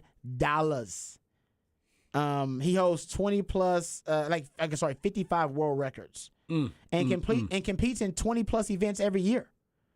So he's got Nathan's hot dogs. He's eating 76 hot dogs and buns in 10 minutes. Hard-boiled eggs. Hard-boiled eggs. He's like Cool Hand Luke. Oh, yeah, 141, gentlemen. 141 hard-boiled eggs in 8 minutes. In 8 minutes? 8 minutes. Glazed donuts, 55 of them in 8 minutes. Pulled pork sandwiches, 45 of them in 10 minutes. Taco Bell, soft-shell beef tacos, 53 of them in 10 minutes. Crystal hamburgers, 103 of them in 8 minutes. Twinkies, 121 of them in 6 minutes. Chicken wings, 413 of them in 12 hours. That's a lot of chicken wings. Big Mac sandwiches, 32 in 38 minutes.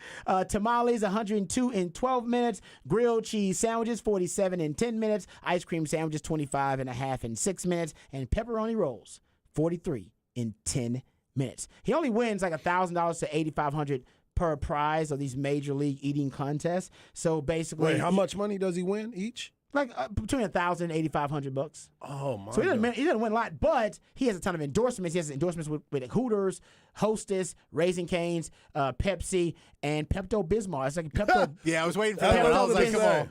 Pepto Bismol was his first endorsement. They paid him $40,000 to promote Pepto Bismol, and he was like, "Of course, I'd use it anyway." Yeah. Yeah. How much does he Can you get pay for me in X-Lax? Pepto Bismol? But seriously, guys, this is an X-Man ability. Like, to be able to stretch and expand your stomach like this, my goodness. most people will eat themselves into a grave. You No. die eating This like is this is one of those things where you've found an ability to make money off of a thing that you think would just be a problem for you your entire life. Where you're like, I'm just always hungry. Like Yeah. it would be if you weren't a competitive eater, you feel like this would be a problem. Where it's like, no, they don't invite me to cookouts anymore. So you think he's like a sex addict becoming a porn star? Yeah, Just saying, I'm like, but use my addiction for good. I'm trying. That's let not me see what bad. happens. Your theory's not. I mean, that's just a good theory. I'm my not about goodness. like would you be mad if Joey Chestnut showed up at your cookout because you were like, well, cool. I mean, I got enough food for 8 people, but he's gonna eat all of it. Well, what you want to make sure you won't have any leftovers. No You left. could just you No, invite him for that. That's I just crazy. need you to come and clean up all this, man. All right, I just want to give you some of those numbers because they are crazy numbers. Okay, NBA free agency, or well, NBA news, I should say, Well, do and we this is wanna- breaking news. Yeah, do we want to break it with the new trade? Yeah, let's do it. Let's do it. Let's break some news. Trade. The Spurs and Mavs are involved in a trade. The Dallas Mavericks are going to receive Grant Williams in a sign and trade with the Celtics. Basically, he was a free agent, restricted free agent, though, so there's a question if they were going to keep him, that's going to happen. Spurs are going to end up with Reggie Bullock and an unprotected Dallas pick swap in 2030, and the Celtics are basically getting a bunch of second-round picks because it's a sign and trade. Okay. Also, Sham said the Mavericks basically with the acquiring Grant Williams on a 4-year, $54 million deal via that sign and trade. I like it. All right. I mean, like the Mavs that. making moves. You're a fan of this for the Mavs? I am a fan of this for the Mavs. I like the moves that the Mavs have been making. The Mavs have made some Except for low-key. Dwight Powell. Okay. Except for Dwight Powell. Anytime you can hate on Dwight Powell, you will Yes. use the opportunity. Yes, I will. But we haven't gotten your thoughts because you weren't here when all the moves were made when NBA free agency first started. Yeah. And we talked about the Mavs. The Mavs in the draft. I think we all liked what the Mavs did. in the draft too. Did. What are your thoughts? They actually acquired Seth Curry too, right? Hey, Did I see that he- correctly? yes. The Mavs acquired shooter. Seth Curry too. Shoot, Yeah, right? spread the That's floor. I mean- exactly what you needed to do. I'm impressed with the way that they've gone about it. They're trying to put themselves in a place that they're going to be able to compete, right? Mm-hmm. And you're talking about Kyrie coming back. That's a big gift for them, for him to be a part of that It's organization. huge. Yeah. It's huge, man. You're bringing in some guys. Grant Williams is an enforcer. He's going to play physical defense because Kyrie and Luka do not play defense. No. So they always have to find a way to make that happen. So to me, I think that what the Mavs have done makes it very, very interesting to the point that they believe that they are not going to be a team in Texas that doesn't make the playoffs. I just love it because it's all about, to me, the long term. There are a lot of different goals. You got short term, long term. I think the long term goal is we want to make sure that we're constantly in the conversation to compete. Yep. I'm trying to I alliteration got you. there. I got you. Just because they got, they have to worry about Luka losing interest. Exactly. Or Luka becoming, disinterested or looking to see if the grass is greener elsewhere or whatever. You want to keep Luka engaged and Luka happy. And if that takes, basically rolling the dice every year to reinvent your roster to make sure Luka is satisfied with your competition level, it's actually worth it. I mean, he's a top 5 player in the league right now. Yeah, I mean, Can't lose him. if you had a better game plan, I mean, I think they're doing what they need to do this offseason. I mean, I'm still not sold that Jason Kidd should be the head coach. I'm not sold that they're necessarily have the greatest management running there right now, because you are overpaying for guys, and you are now this Grant Williams trade. I don't think you're really overpaying for him that much. The pick swap with the pick swap with the Spurs is a little questionable because it's unprotected. You think so? Well, Okay. I mean, if Luka leaves, that 2030 pick swap could be a lottery pick.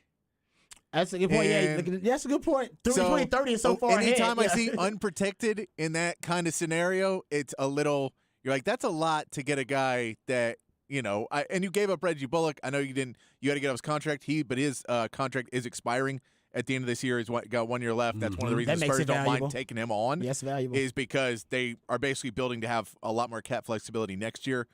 But I think he's a good veteran for the Spurs as well. I think they've done some good things. I like this trade. Grant Williams gives them a little bit more toughness. Exactly. Which is what they're working for. I don't get why we keep hearing that Mo Bamba is going to be the 14th man on the Lakers roster, and the Mavs have not contacted him to be like, hey, we need a center. Dwight Powell's not very good. And Lively's not going to be ready right away. So let's try, and you could easily beat out Dwight Powell for this job. I don't know why that's not happening, but the only rumor I keep hearing is that it's going to be Tristan Thompson or Mo Bamba taking the last spot on the Lakers roster. Oh, Tris, man, friend of LeBron. Wow. Yeah, and I mean, Yeah. apparently it's one Was of he those at the white party? LeBron +1. Exactly. hanging out just like, hey, man, where's he at? He's like, he's in the coat room with all the girls again. Exactly. Where do you think he's at? Yeah, exactly. Yeah, I mean, I think they've done what they needed to do. It's not one of those ones where you look at this offseason and go, man, they killed it, because anytime you go, well, you vastly overpaid for one guy, and it's going to be not a full win. But, it could have been much, much worse for them. Exactly. My thing was like they had to get Kyrie back. Yeah. Yep. And they overpaid for him, and I remember we talked about how they kind of manufactured a market. Remember, like 24 hours before they signed Kyrie? Yeah, I'm going to meet with basically every team in the NBA Yeah, it was like until you give me what I want. pretty much. He's been with Houston. Houston came up to us. He was like Houston and like Miami, and I was like, and LA and the Lakers. I was like, hold up. Phoenix, who had $3 million, they get off. They just find a little space for Well, him. he created a market, and it was full competition and leverage for him. But the Mavs, what are they gonna do? They because, and you brought this up, Patrick, because of how unpredictable Kyrie could be. Yeah. There still was a chance that he decided, nah, man, I'll go somewhere and take less bread. Yeah. And you couldn't risk that at all. You can't risk that, and you can't risk him being unhappy coming back begrudgingly. You want to Correct. come back and be all in and be happy to be a Mav, and it seems like that is the case right now. And all of the off-season workout videos that I've seen with Kyrie right now, looks like a man that is motivated. Exactly. That's what you needed. And that's the same thing with Luka. Luka looked like he's in better shape. I mean, but he was in better shape last year. Yeah, no, before I mean, the season started. I think that this is, again, they're going into the season with the mindset we're gonna play defense, we're gonna do this, and they're trying to get those guys. And the question is, how long do you get into the season before you realize you don't have enough weapons to play defense, so you got to go offense, and you trade away all those guys? Yeah. That's where you're kind of where you're at. Where I'm like, I don't know, I get it. I don't know why you're buying into this. You did this last year and it didn't work, and you had Dorian Finney-Smith and it didn't work. I guess I like the Grant Williams trade. I get you needed something Defense, else. yeah. Reggie Bullock's 32 years old, I believe, so it's not like he was going to be a long-term help, and he's at his ceiling. So Grant Williams, we think, can grow more as a player. So I get it. It's a good trade for them. For the Spurs, a great trade. You get a guy on an expiring contract, so it doesn't really matter what you're getting in. I don't know how many seconds you contributed to that, but they have like 20 seconds, so they can I do know. it. What is the deal with this? People just throwing around second-round picks because the Rockets traded for 2 second-round picks. Yeah. With Kenyon So Martin. second-round picks are like coins.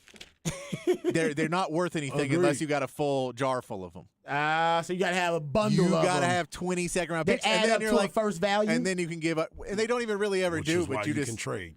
Okay. But they all get put in those trades, and some teams just collect them a lot. But yeah, the unprotected pick swap, like pick swaps aren't huge always, but I believe the Spurs have like 3 from the Hawks, and it doesn't matter if you're not a good team. Pick swaps don't matter But if you are progressing, then you can swap your bad pick for their good pick.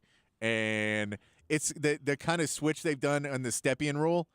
Because if you know what the Stepien rule was, Stepien was the owner for the Cavs back in the day. Okay. And he basically traded every single first-round pick they had for like 10 years in a row to build a team. And they were one of the worst teams in the league. Okay. And so when he sold the team, the new owner came in and was like, cool, we have no future for like 10 years. And so as an incentive to buy the team, they basically gave them back first-round picks, but instituted a rule that you can't trade away far in the first-round future. picks in consecutive years. Gotcha. So that's when you hear a 2025 and a 2027 first-round pick. It's because you can't put a 2025 in a 2026. So if you already traded your 2026, it means you have to keep your 25 and your you 27. got to stagger it. So that's Okay. why you'll see those. So that's why Miami can't offer more first-round picks, is they have multiple of them, but you have to have them in offsetting years. Yeah. And the new CBA too is also made handcuff teams even a little bit more when it Yeah. comes to trades because there are a lot more restrictions based on where you stand with the salary cap. Speaking of the salary cap, so that's the big news coming out of Dallas. Dallas making moves. The big news in the NBA, and it's another big story coming from the NBA ranks real quick, gentlemen. Before we get back to the kind of free agency frenzy and the Dame Lillard story. So Adrian Woj is reporting that ESPN sources say the NBA's new in-season tournament Final Four is set for December 7th and 9th in Las Vegas. Yeah, I like that. And stats will count for the league's regular season except for the championship game of the event. Which I don't understand why the championship game. You just won a championship, and I don't get credit for it. I don't understand that either. I don't what's get that either. I don't get any of this. Okay. Not one bit of this makes any sense other than I think people will watch this in the middle of the year. I don't think people will. I don't think teams are going to care. I think you're going to see a lot of players sit out of it. That's why they made the stat Load stick. management. Yeah, I think it's going to be a deal where I could see this backfire considerably on them, but it's a TV deal. They're trying to make it. Yeah. They're And trying to make people- a TV event in the middle, and they're going to really try and press teams to not have load management during it and make it a showcase of players. I just don't see anybody really caring about it. Yeah, they're trying to get people incentivized to watch pre-Christmas NBA. Yeah, 'Cause the ratings are terrible because I don't pre-Christmas get it. Because I don't know what you can give me as I'm watching my team, and I really want my team to win this. Yeah. Because Yeah, what's the motivation? What's our yeah, What's and the I don't know. what's the And as a incentive? fan, what's my motivation? Because if it's just pride, I don't really care that much. But if you're like, hey, this helps you in the draft lottery, or this helps you in getting another pick, or like a trade exception, or something like that, there's a viable reason why. That's a good as point, a yeah. fan, I want to watch this. Then I can get into it more. But if it's for a trophy, That'd I be don't- great if they gave you like incentives like that, yeah, like trade that's what I'm exceptions and saying. stuff. That'd be so cool. something like that makes more sense to me. I know that makes it harder because CBA. well, and you also don't want to make teams that are really good better. Yep. So you don't want to be like, hey, this team's going to win the NBA championship in this, and then we're giving them extra. Yep. So I get why you don't, but yeah, I don't know. We will see how it ends up. Well, I'll hold all my opinions until I see it go down this year. But so far, I'll watch it because I watch NBA every Yeah, night. you'll watch any NBA. I'm watching yeah. Summer League. It's not like I'm not going to watch it. I was thinking about you as I was watching these games. I'm like, I bet you Patrick is watching right now, too. I bet you Patrick's texting 5 people that he's so excited that he's going to watch basketball again. Well, yeah, there's no doubt about it. Well, especially now, there's a buzz right now in summer league talk about Wemby and all that kind of stuff. It's just a lot of buzz. Yeah. And it's honestly, it's become they did a good job. I don't know if they did this intentionally or not, but it's become like an unofficial NBA conference, Yeah. if you will. Like all the stars come and they kind of hang out a little bit. It's a great. And if you're a true fan like Patrick is, and you're like seriously devoted, I think some people are like going down there to vacation a little bit. Oh, too, yeah. I've and go seen check out plenty of players people. and games. That's why it's sold out already. Yeah, they kind of People kick are it. already making those trips. And Vegas makes that easy. Yeah. You can do it. You can go cheap if you want to go to Vegas, or you can ball for a couple of days, whatever you want Right. to do. We'll see. I've seen Kai Jones. I'm going to have to go back and watch the Memphis game later because Timmy Allen's apparently got into the game He today. got into the game and scored a Nice. bucket. So I got to watch some Yep. Timmy Allen a little bit later. Jabari Rice not with the Spurs right now. Apparently, it was due to illness. He actually signed his actual contract today, I believe. Hey. but he will be with the summer league team in Vegas. Yep. So if you were waiting to see him in California, he's not in California, but he Okay. will be with them in Vegas. What have Las 3 different Vegas. places where they have the summer leagues? So yeah, so there's It's 3, right right? now is in Salt Lake City Yeah. and in California, and then everybody goes to Goes to Vegas. Yep. Yes, and that of course is a they big do. one.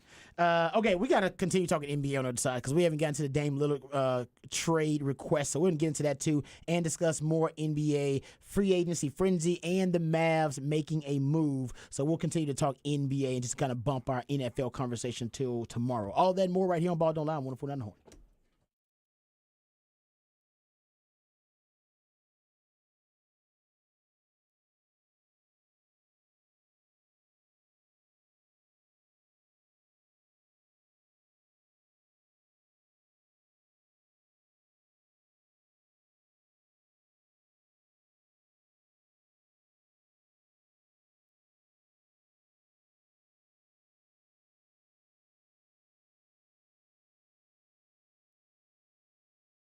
Hey, what's up, folks? Lifetime Longhorn, Rod Babers here. I hope you had a great holiday weekend because I had an awesome holiday weekend and actually made it even better was some nice ice cold Bud Light. Got to enjoy the 4th of July festivities, got to cook out on the grill, and got to enjoy the world's #1 light beer. That is Bud Light. So, folks, remember when you're celebrating your festivities, hanging out, no matter what you're doing, maybe it's a happy hour you're celebrating, maybe you're going out dinner with friends and family. Maybe you're enjoying the beautiful Austin nightlife. Whatever you're doing, it's that much better when you break out the Bud Light. So remember, folks, Bud Light is the sure sign of a good time because it turns good times into great times. And the rest of the times are just the best of times with Bud Light. Whether you want to toast and cheers to a brighter tomorrow or drown your sorrows, it's never a bad time or a bad idea to break out the Bud Light. Bud Light isn't just for anybody, it's for everybody. So the best way to get the good times going is to keep that Bud Light flowing. Bud Light, it brewed deep in the heart of Texas by Texans for Texans, and damn proud of it.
I'm trying to figure out where this part of the movie was happening. Welcome back to Ball Don't Lie, right here on 104.9 The Horn. Yeah, our midweek movie theme music is Back to the Future. And I'm trying to see what scene this song was being played in, because there were so many different parts where music was playing during this time where you're like, okay, yeah, I remember that. Like we were talking about they were fading away. And he's like, hurry up and kiss my mom, hurry up. But now this song right here, I don't even know where I would have heard this part at. Turn it up.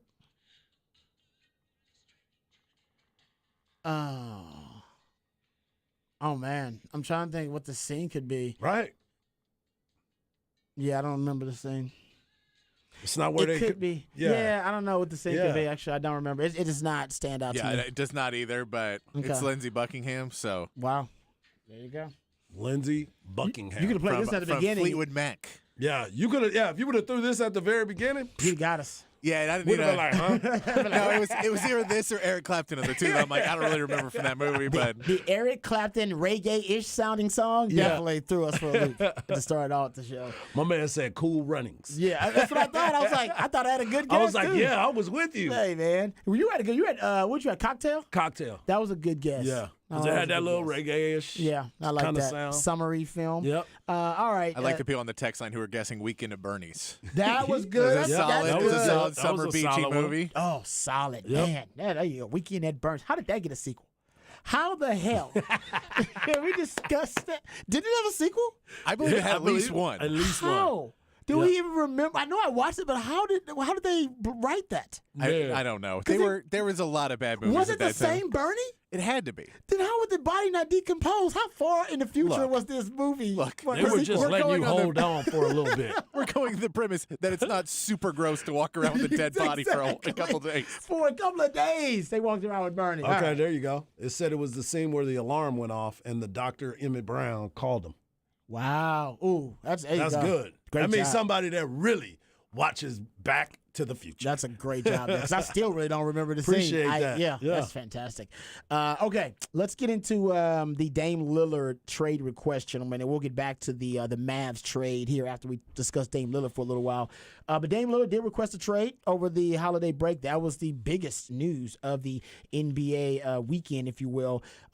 It was reported by Woj and Shams Charania, but Woj also reported that Miami, the Clippers, the Philadelphia 76ers were also interested in Dame Lillard. His preferred destination is the Miami Heat. That came from Woj and Mark J. Spears. Woj also says that Portland is not impressed, they're unimpressed, actually, with Miami's assets, and they may need a third team to facilitate this trade. Also, it is being reported that Chris Haynes is reporting this, that Jimmy Butler has relayed to the Miami Heat that their number one target this offseason should be Dame Lillard. And also, Chris Haynes is reporting that the Pelicans, Celtics, Clippers, and Timberwolves have all inquired about the cost for Damian Lillard. And Mark Stein says the ultimate dark horse in this competition, don't forget about Utah, since they have plenty of assets and there's familiarity, at least with the state there, because that's where my man Dame Lillard had his college years there. I like that. So Yeah. that's a dark horse, throwing it out there too. But this is interesting. So Ramona Shelburne got Spurs fans all anxious, excited, I should say, more than anything, because they were discussing getting a third team to facilitate the trade from Dame Lillard to Miami Heat or wherever he wants to go. And they're discussing possibilities and scenarios. And she brought up the San Antonio Spurs and wouldn't let it go. Here's Ramona Shelburne.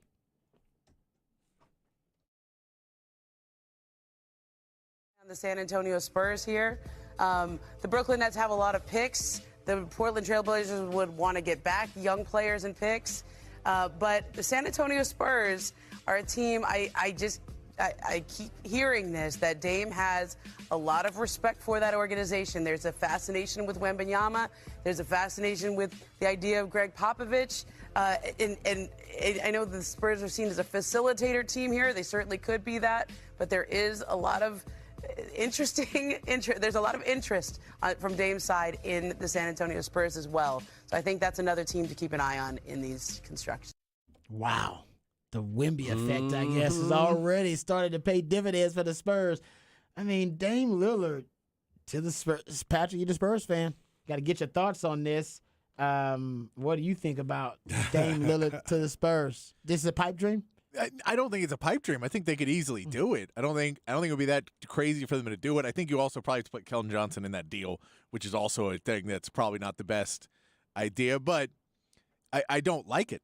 I don't. As a Spurs fan, that's it. Your windows are at the wrong time, which basically means you basically have a 2-year window, which is next year and the year after, which you have to win a title in one of those years, or the trade's a failure because you gave up so many picks and everything else to make it happen.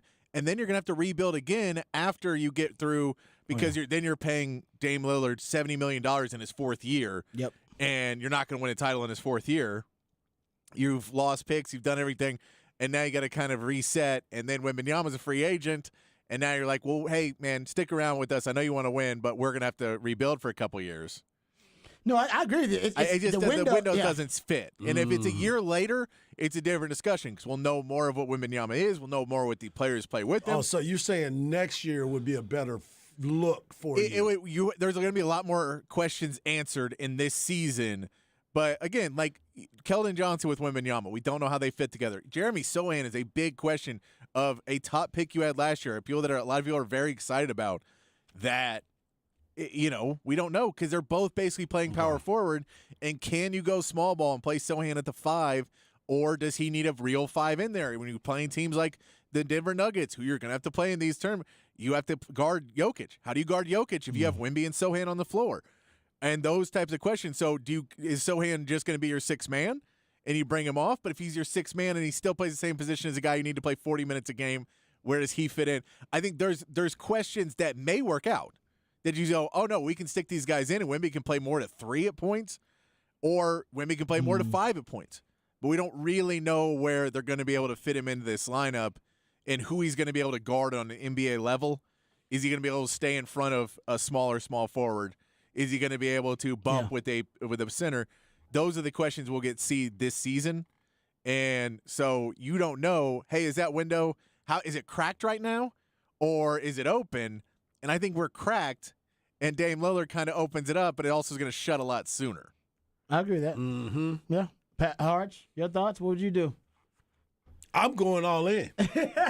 I'm going all in. I don't care. You sound like the rest of Spurs fans. That's right. I don't care about no windows. They all closed to me. We break the windows. We busting them out, man. We getting the boards cut off that thing. If Dame Dollar could go to San Antonio with Wemby, with Pop, and how everybody looks at Pop and how much longer is Pop going to be involved. I do respect what Patrick said about a year waiting to see. Yeah, the window thing. Why not learn how to get together right now? You got 4 years of Dame. You going to have him. And then you could possibly trade him later, but I'm looking at it and saying, okay, Spurs fan, you got your unicorn. Mm-hmm. You sat there and you waited. Now let's put all gas, no brakes, and go get it and see what happens after that. I know. I kind of want Harge's take to happen. And I think Patrick is right. He's definitely right. He's logical. Yes. Looking from a rational standpoint with the new CBA. Exactly. The Spurs are in a catbird seat for the new CBA when it kicks in because all their talent is really young and they drafted all this talent. They went about the right way. But if they decide to go all in with Dame, it's basically going to put them in a really stressful cap situation throughout his entire tenure. 4 years. Like, while he's there, they're always going to be stressed about, man, are we close to that second apron? Like, we got to maybe maneuver the salary cap. Right now, they're really comfortable, and they will be able to add pieces. But as Patrick said, they don't even know what those pieces are going to be because they don't know Wemby's skill set well enough yet. And you're having to do trades where you're going, hey, man, we really like Devin Vassell. We think he could progress into something special. Oh, yeah. We have to trade him immediately to get a veteran because we need more veterans to try and go play. So you're going to have to give up some of this young talent because it's a 2 year. To maximize the window. It is a 2-3 year window, and it's just, like, that's great. And, again, if you're a year later in this, then maybe you know where you're at, and I feel differently about it. But I don't think Dame brings you a championship in San Antonio. And he may in 2 years, he may in 3. Next year, he definitely doesn't. And so if you're saying that, then you go, well, now you get another offseason, and what if you lose somebody else? And what if you make a trade? And what if this doesn't work? Or what if And then what if Dame gets hurt for a season? Aha, that was where I was about He's to in his go to. mid-30s. Yeah. Guys like that can get hurt. He's had injuries. He's had some injuries. He's missed 93 games in the last 4 years, Yeah. 77 in the last 2 years. And I yes, wonder if some of that is just him sitting out too. also a good point. He's not motivated. Yeah. And yes, as Patrick mentioned, when he turns 37, you're gonna owe him about $63 million that year. That's what he's gonna cost you. Yeah. It's gonna cost you, but oh man, right Is now it going to cost you a little? It's going to cost you a lot, but it's going to cost you. I just love that the Spurs are in this conversation. Me too. I will tell you, though. Pre-Wemby, this wouldn't even be a topic. No, but the team that you need to talk about, because they don't have Wemby, they're not even going to talk about it now. Utah is a real thing that I think makes the most sense if you're Portland. Utah can give you the most back for him. It's a team that has a lot of pieces, and you get to play him with Markkanen, and now they got John Collins, and they got a Walker Kessler, who's a really good defender, and you got Jordan Clarkson there. Like, there's a lot of pieces around it to where you're probably not going to be able to compete with Denver. You may need to try and figure something out, but they have pieces to go make another move, and they can try and put other things around it. So while I don't think that you get Dame and automatically are a contender, I think they're in a similar situation to the Spurs. I think if you're Utah, you are that year and a half ahead, because you don't have Wembanyama there. Yep. So you don't have that, we got a star player, like we've got a guy that we have to, that we need to build around. Yeah, there's no one there to build around, so you can get that piece and go full on. He's a guy that would work in Utah because he went to Weber State. Like, that to me makes the most sense if you're Portland. And I will say, I know everybody is on the Dame deserves everything he ever wanted because he was nice to Portland for a long time. He demanded a trade to one team. If you sign a 4-year deal and then then get your buddy a contract, a bad contract for the team, and then demand a trade to one team. I love Paul George clap back on him because he gave Paul George all the disrespect for changing teams twice. Yep. And he goes, oh, so I'm a chump, but you can get a trade to only the team that was in the finals. The only one is the team in the finals. Oh, and I'm fair weather. Yeah, no, I warned against players criticizing other players' decisions to move and their money. Absolutely. Don't do that because you never know. Watch. Yeah, you may be in that situation yourself, and Dame is in that situation. I'm all for players moving, all for players doing it. I'm not for players making $70 million because they're loyal to a team, and then as soon as they get the contract, bouncing. That I don't like. Yeah, he should have expressed his disdain years ago. Yeah, and he should have been better. Yeah, and he should have got Jeremy Grant that contract, because if you say I'm not moving on, then you let the Portland Trailblazers move on, but you didn't. No, you're trying to hamstring Portland into a bad team for the next 5 years because of you. No, I agree with you. I think Dame Lillard is that girl in a relationship or guy in a relationship that knew that they didn't want to be with someone. Knew they should have broke up and stayed with them way too long. Yep. Stay with him a whole extra 6 months. It was like, dude, and then we got a place together. Like, what the hell? Yeah. You gonna break up with me and then we sign a lease together? Why'd you do that? Yeah. Like, why you gonna break up with me? At least break up with me before we sign a lease together. You know what I mean? Like that. He's that. Whose name is this in? Whose name is that's this Dame in? Lillard. He should have voiced his discontent earlier, and he stayed around. He was too loyal. Yeah, the fact that he had a meeting and said he would stick around until Jeremy Grant got signed, that's the one that just bothers me. Because it's like, what did you expect him to do in free agency? Sign Draymond Green without the money they didn't have? Yep. Hey, you know who thinks Dame is awesome? Jeremy Grant. Jeremy Grant? He's biased. That's like LeBron's friend. Big LeBron's friend. Jeremy Grant right now he's the biggest Dame Lillard fan By the out way, there. Jeremy Grant deserved a contract. He just didn't deserve them basically going all out to try and keep Dame Lillard, with Dame Lillard fully knowing he was going to leave because there was no way they could be able to get what he wanted. Another random factoid about that contract, man, Rich Paul. The Rich Paul people are eating. He's getting everybody. I don't know if he's overpaid. He's a Mulligetta of the NBA. Right, dude. Yeah. He got Van Vliet. He got Van Vliet all the money from the Rockets. He got Draymond Green. Yes. Signed. Yep. He got Jeremy Grant all that money too. Oh man. He got $445 million to his free agents in 48 hours. Wow. That's what they got. Hey, and to the texter who says, and that's who he and represents. for the texter who says, I don't have to like it, you're right, I don't, and neither does Portland, and they can send him to Utah. And there's nothing he can do about it. He's under contract, and I feel like Dame Lillard is one of those guys, like Kevin Durant and those other guys, wherever you send him, he's playing. He likes to play basketball. He ain't sitting out. He ain't doing that. He's going to play. He wants to go to Miami. I get it, but that doesn't make sense in any form or fashion unless Miami finds a sucker to give them 2 firsts for Tyler Hero. How the hell does he not have a no trade clause?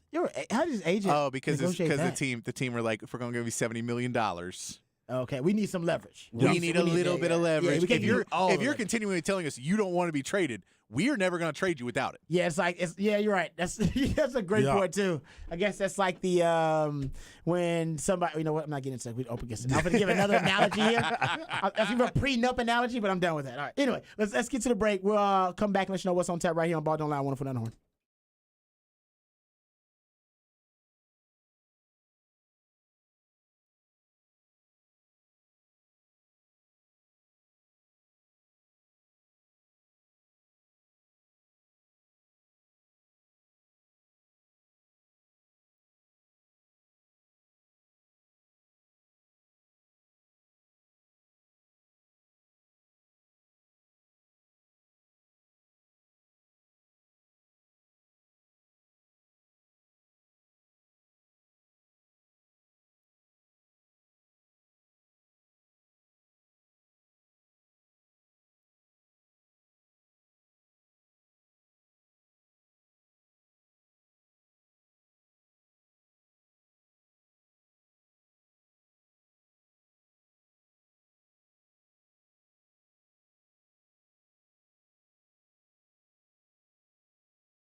Before we let you go and let you know what we have on tap, it's been a great show. I'm glad to be back in Austin, Texas, baby. I had a great time on vacation, but most importantly, I missed you guys, and I'm glad that y'all held it down. Everybody was telling me that y'all were giving them updates on what was going on when I would text y'all about the games. I was like, man, we should have won that one, man. We should have won that one. Y'all didn't lose. We did not lose. You didn't lose. That's Come right. on, man. We did not lose, but that's we played important. well. We had a good time, though, so I appreciate y'all holding it down. I appreciate y'all letting me take that time off to recharge the battery and get back at it. But I hated it because there was so much that was going on. Oh, man. I was just like, and usually this is like the dead zone. This is Right. when you take the vacation. Right. I was like, Harsh, usually nothing going on but Texas, Yeah, pitching there was coach a lot. stuff. And we didn't even get a chance to get into all the players that Texas got over the commitments over the weekend. did not. So we'll talk about that tomorrow and catch it all up. But, man, it is it's a good time around Austin, Texas on the 40 acres right now, especially. Yeah, a lot of buzz, of course, about the Texas and all the players who were selected for the All Big 12 preseason media team. We'll get to some other Texas football discussion tomorrow because I'm sure the poll, the media poll, is probably going to come out in the next couple of days here too. And there's a lot of talk that Texas will be picked as the favorite to win the Big 12. And everybody still trying to figure out how. Like, it's like Texas, they got so much talent that is here, but how many times have we said that? Like every year, Texas has talent. Yeah, no, talent is not the issue. Exactly. Talent is not the issue, and hopefully this year culture is not the issue.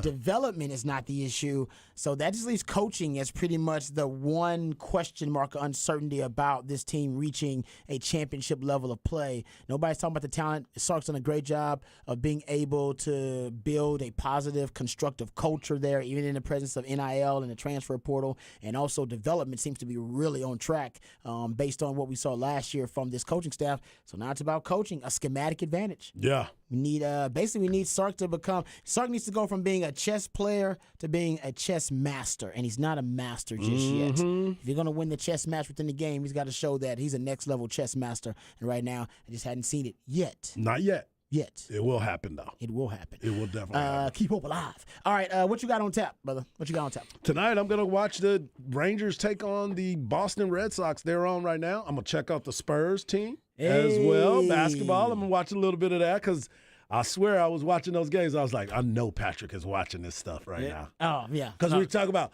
man, you watch Summer League basketball? Yeah, I watch it every week. I'm like, I was watching it every week, too. I know. We might need to have Patrick actually give us updates on the players we care about. Exactly. Not the ones we don't care about, Patrick. Just the ones that are Longhorn affiliated and then the Wemby stuff and that kind of stuff. So what you got on top, Patrick? Yeah, Spurs Lakers tonight, 7 on ESPN. See? Look at him. He's already doing homework. Already got He's the already homework at it. going. All right. Tonight, I'm actually I'm watching. You ever watched the show Godfathers of Harlem? Oh, my gosh. Oh, man. I'm on the third season already. Oh, you all in. It took me like the whole weekend. That was awesome. Yeah. Pretty damn good show. All right, folks. Thank you all for your participation. We appreciate you guys. Remember, the revolution will not be televised. We'll talk about it right here on Ball Don't Lie. We love you guys. We mean that. Take care of yourselves, but more importantly, take care of each other. Peace.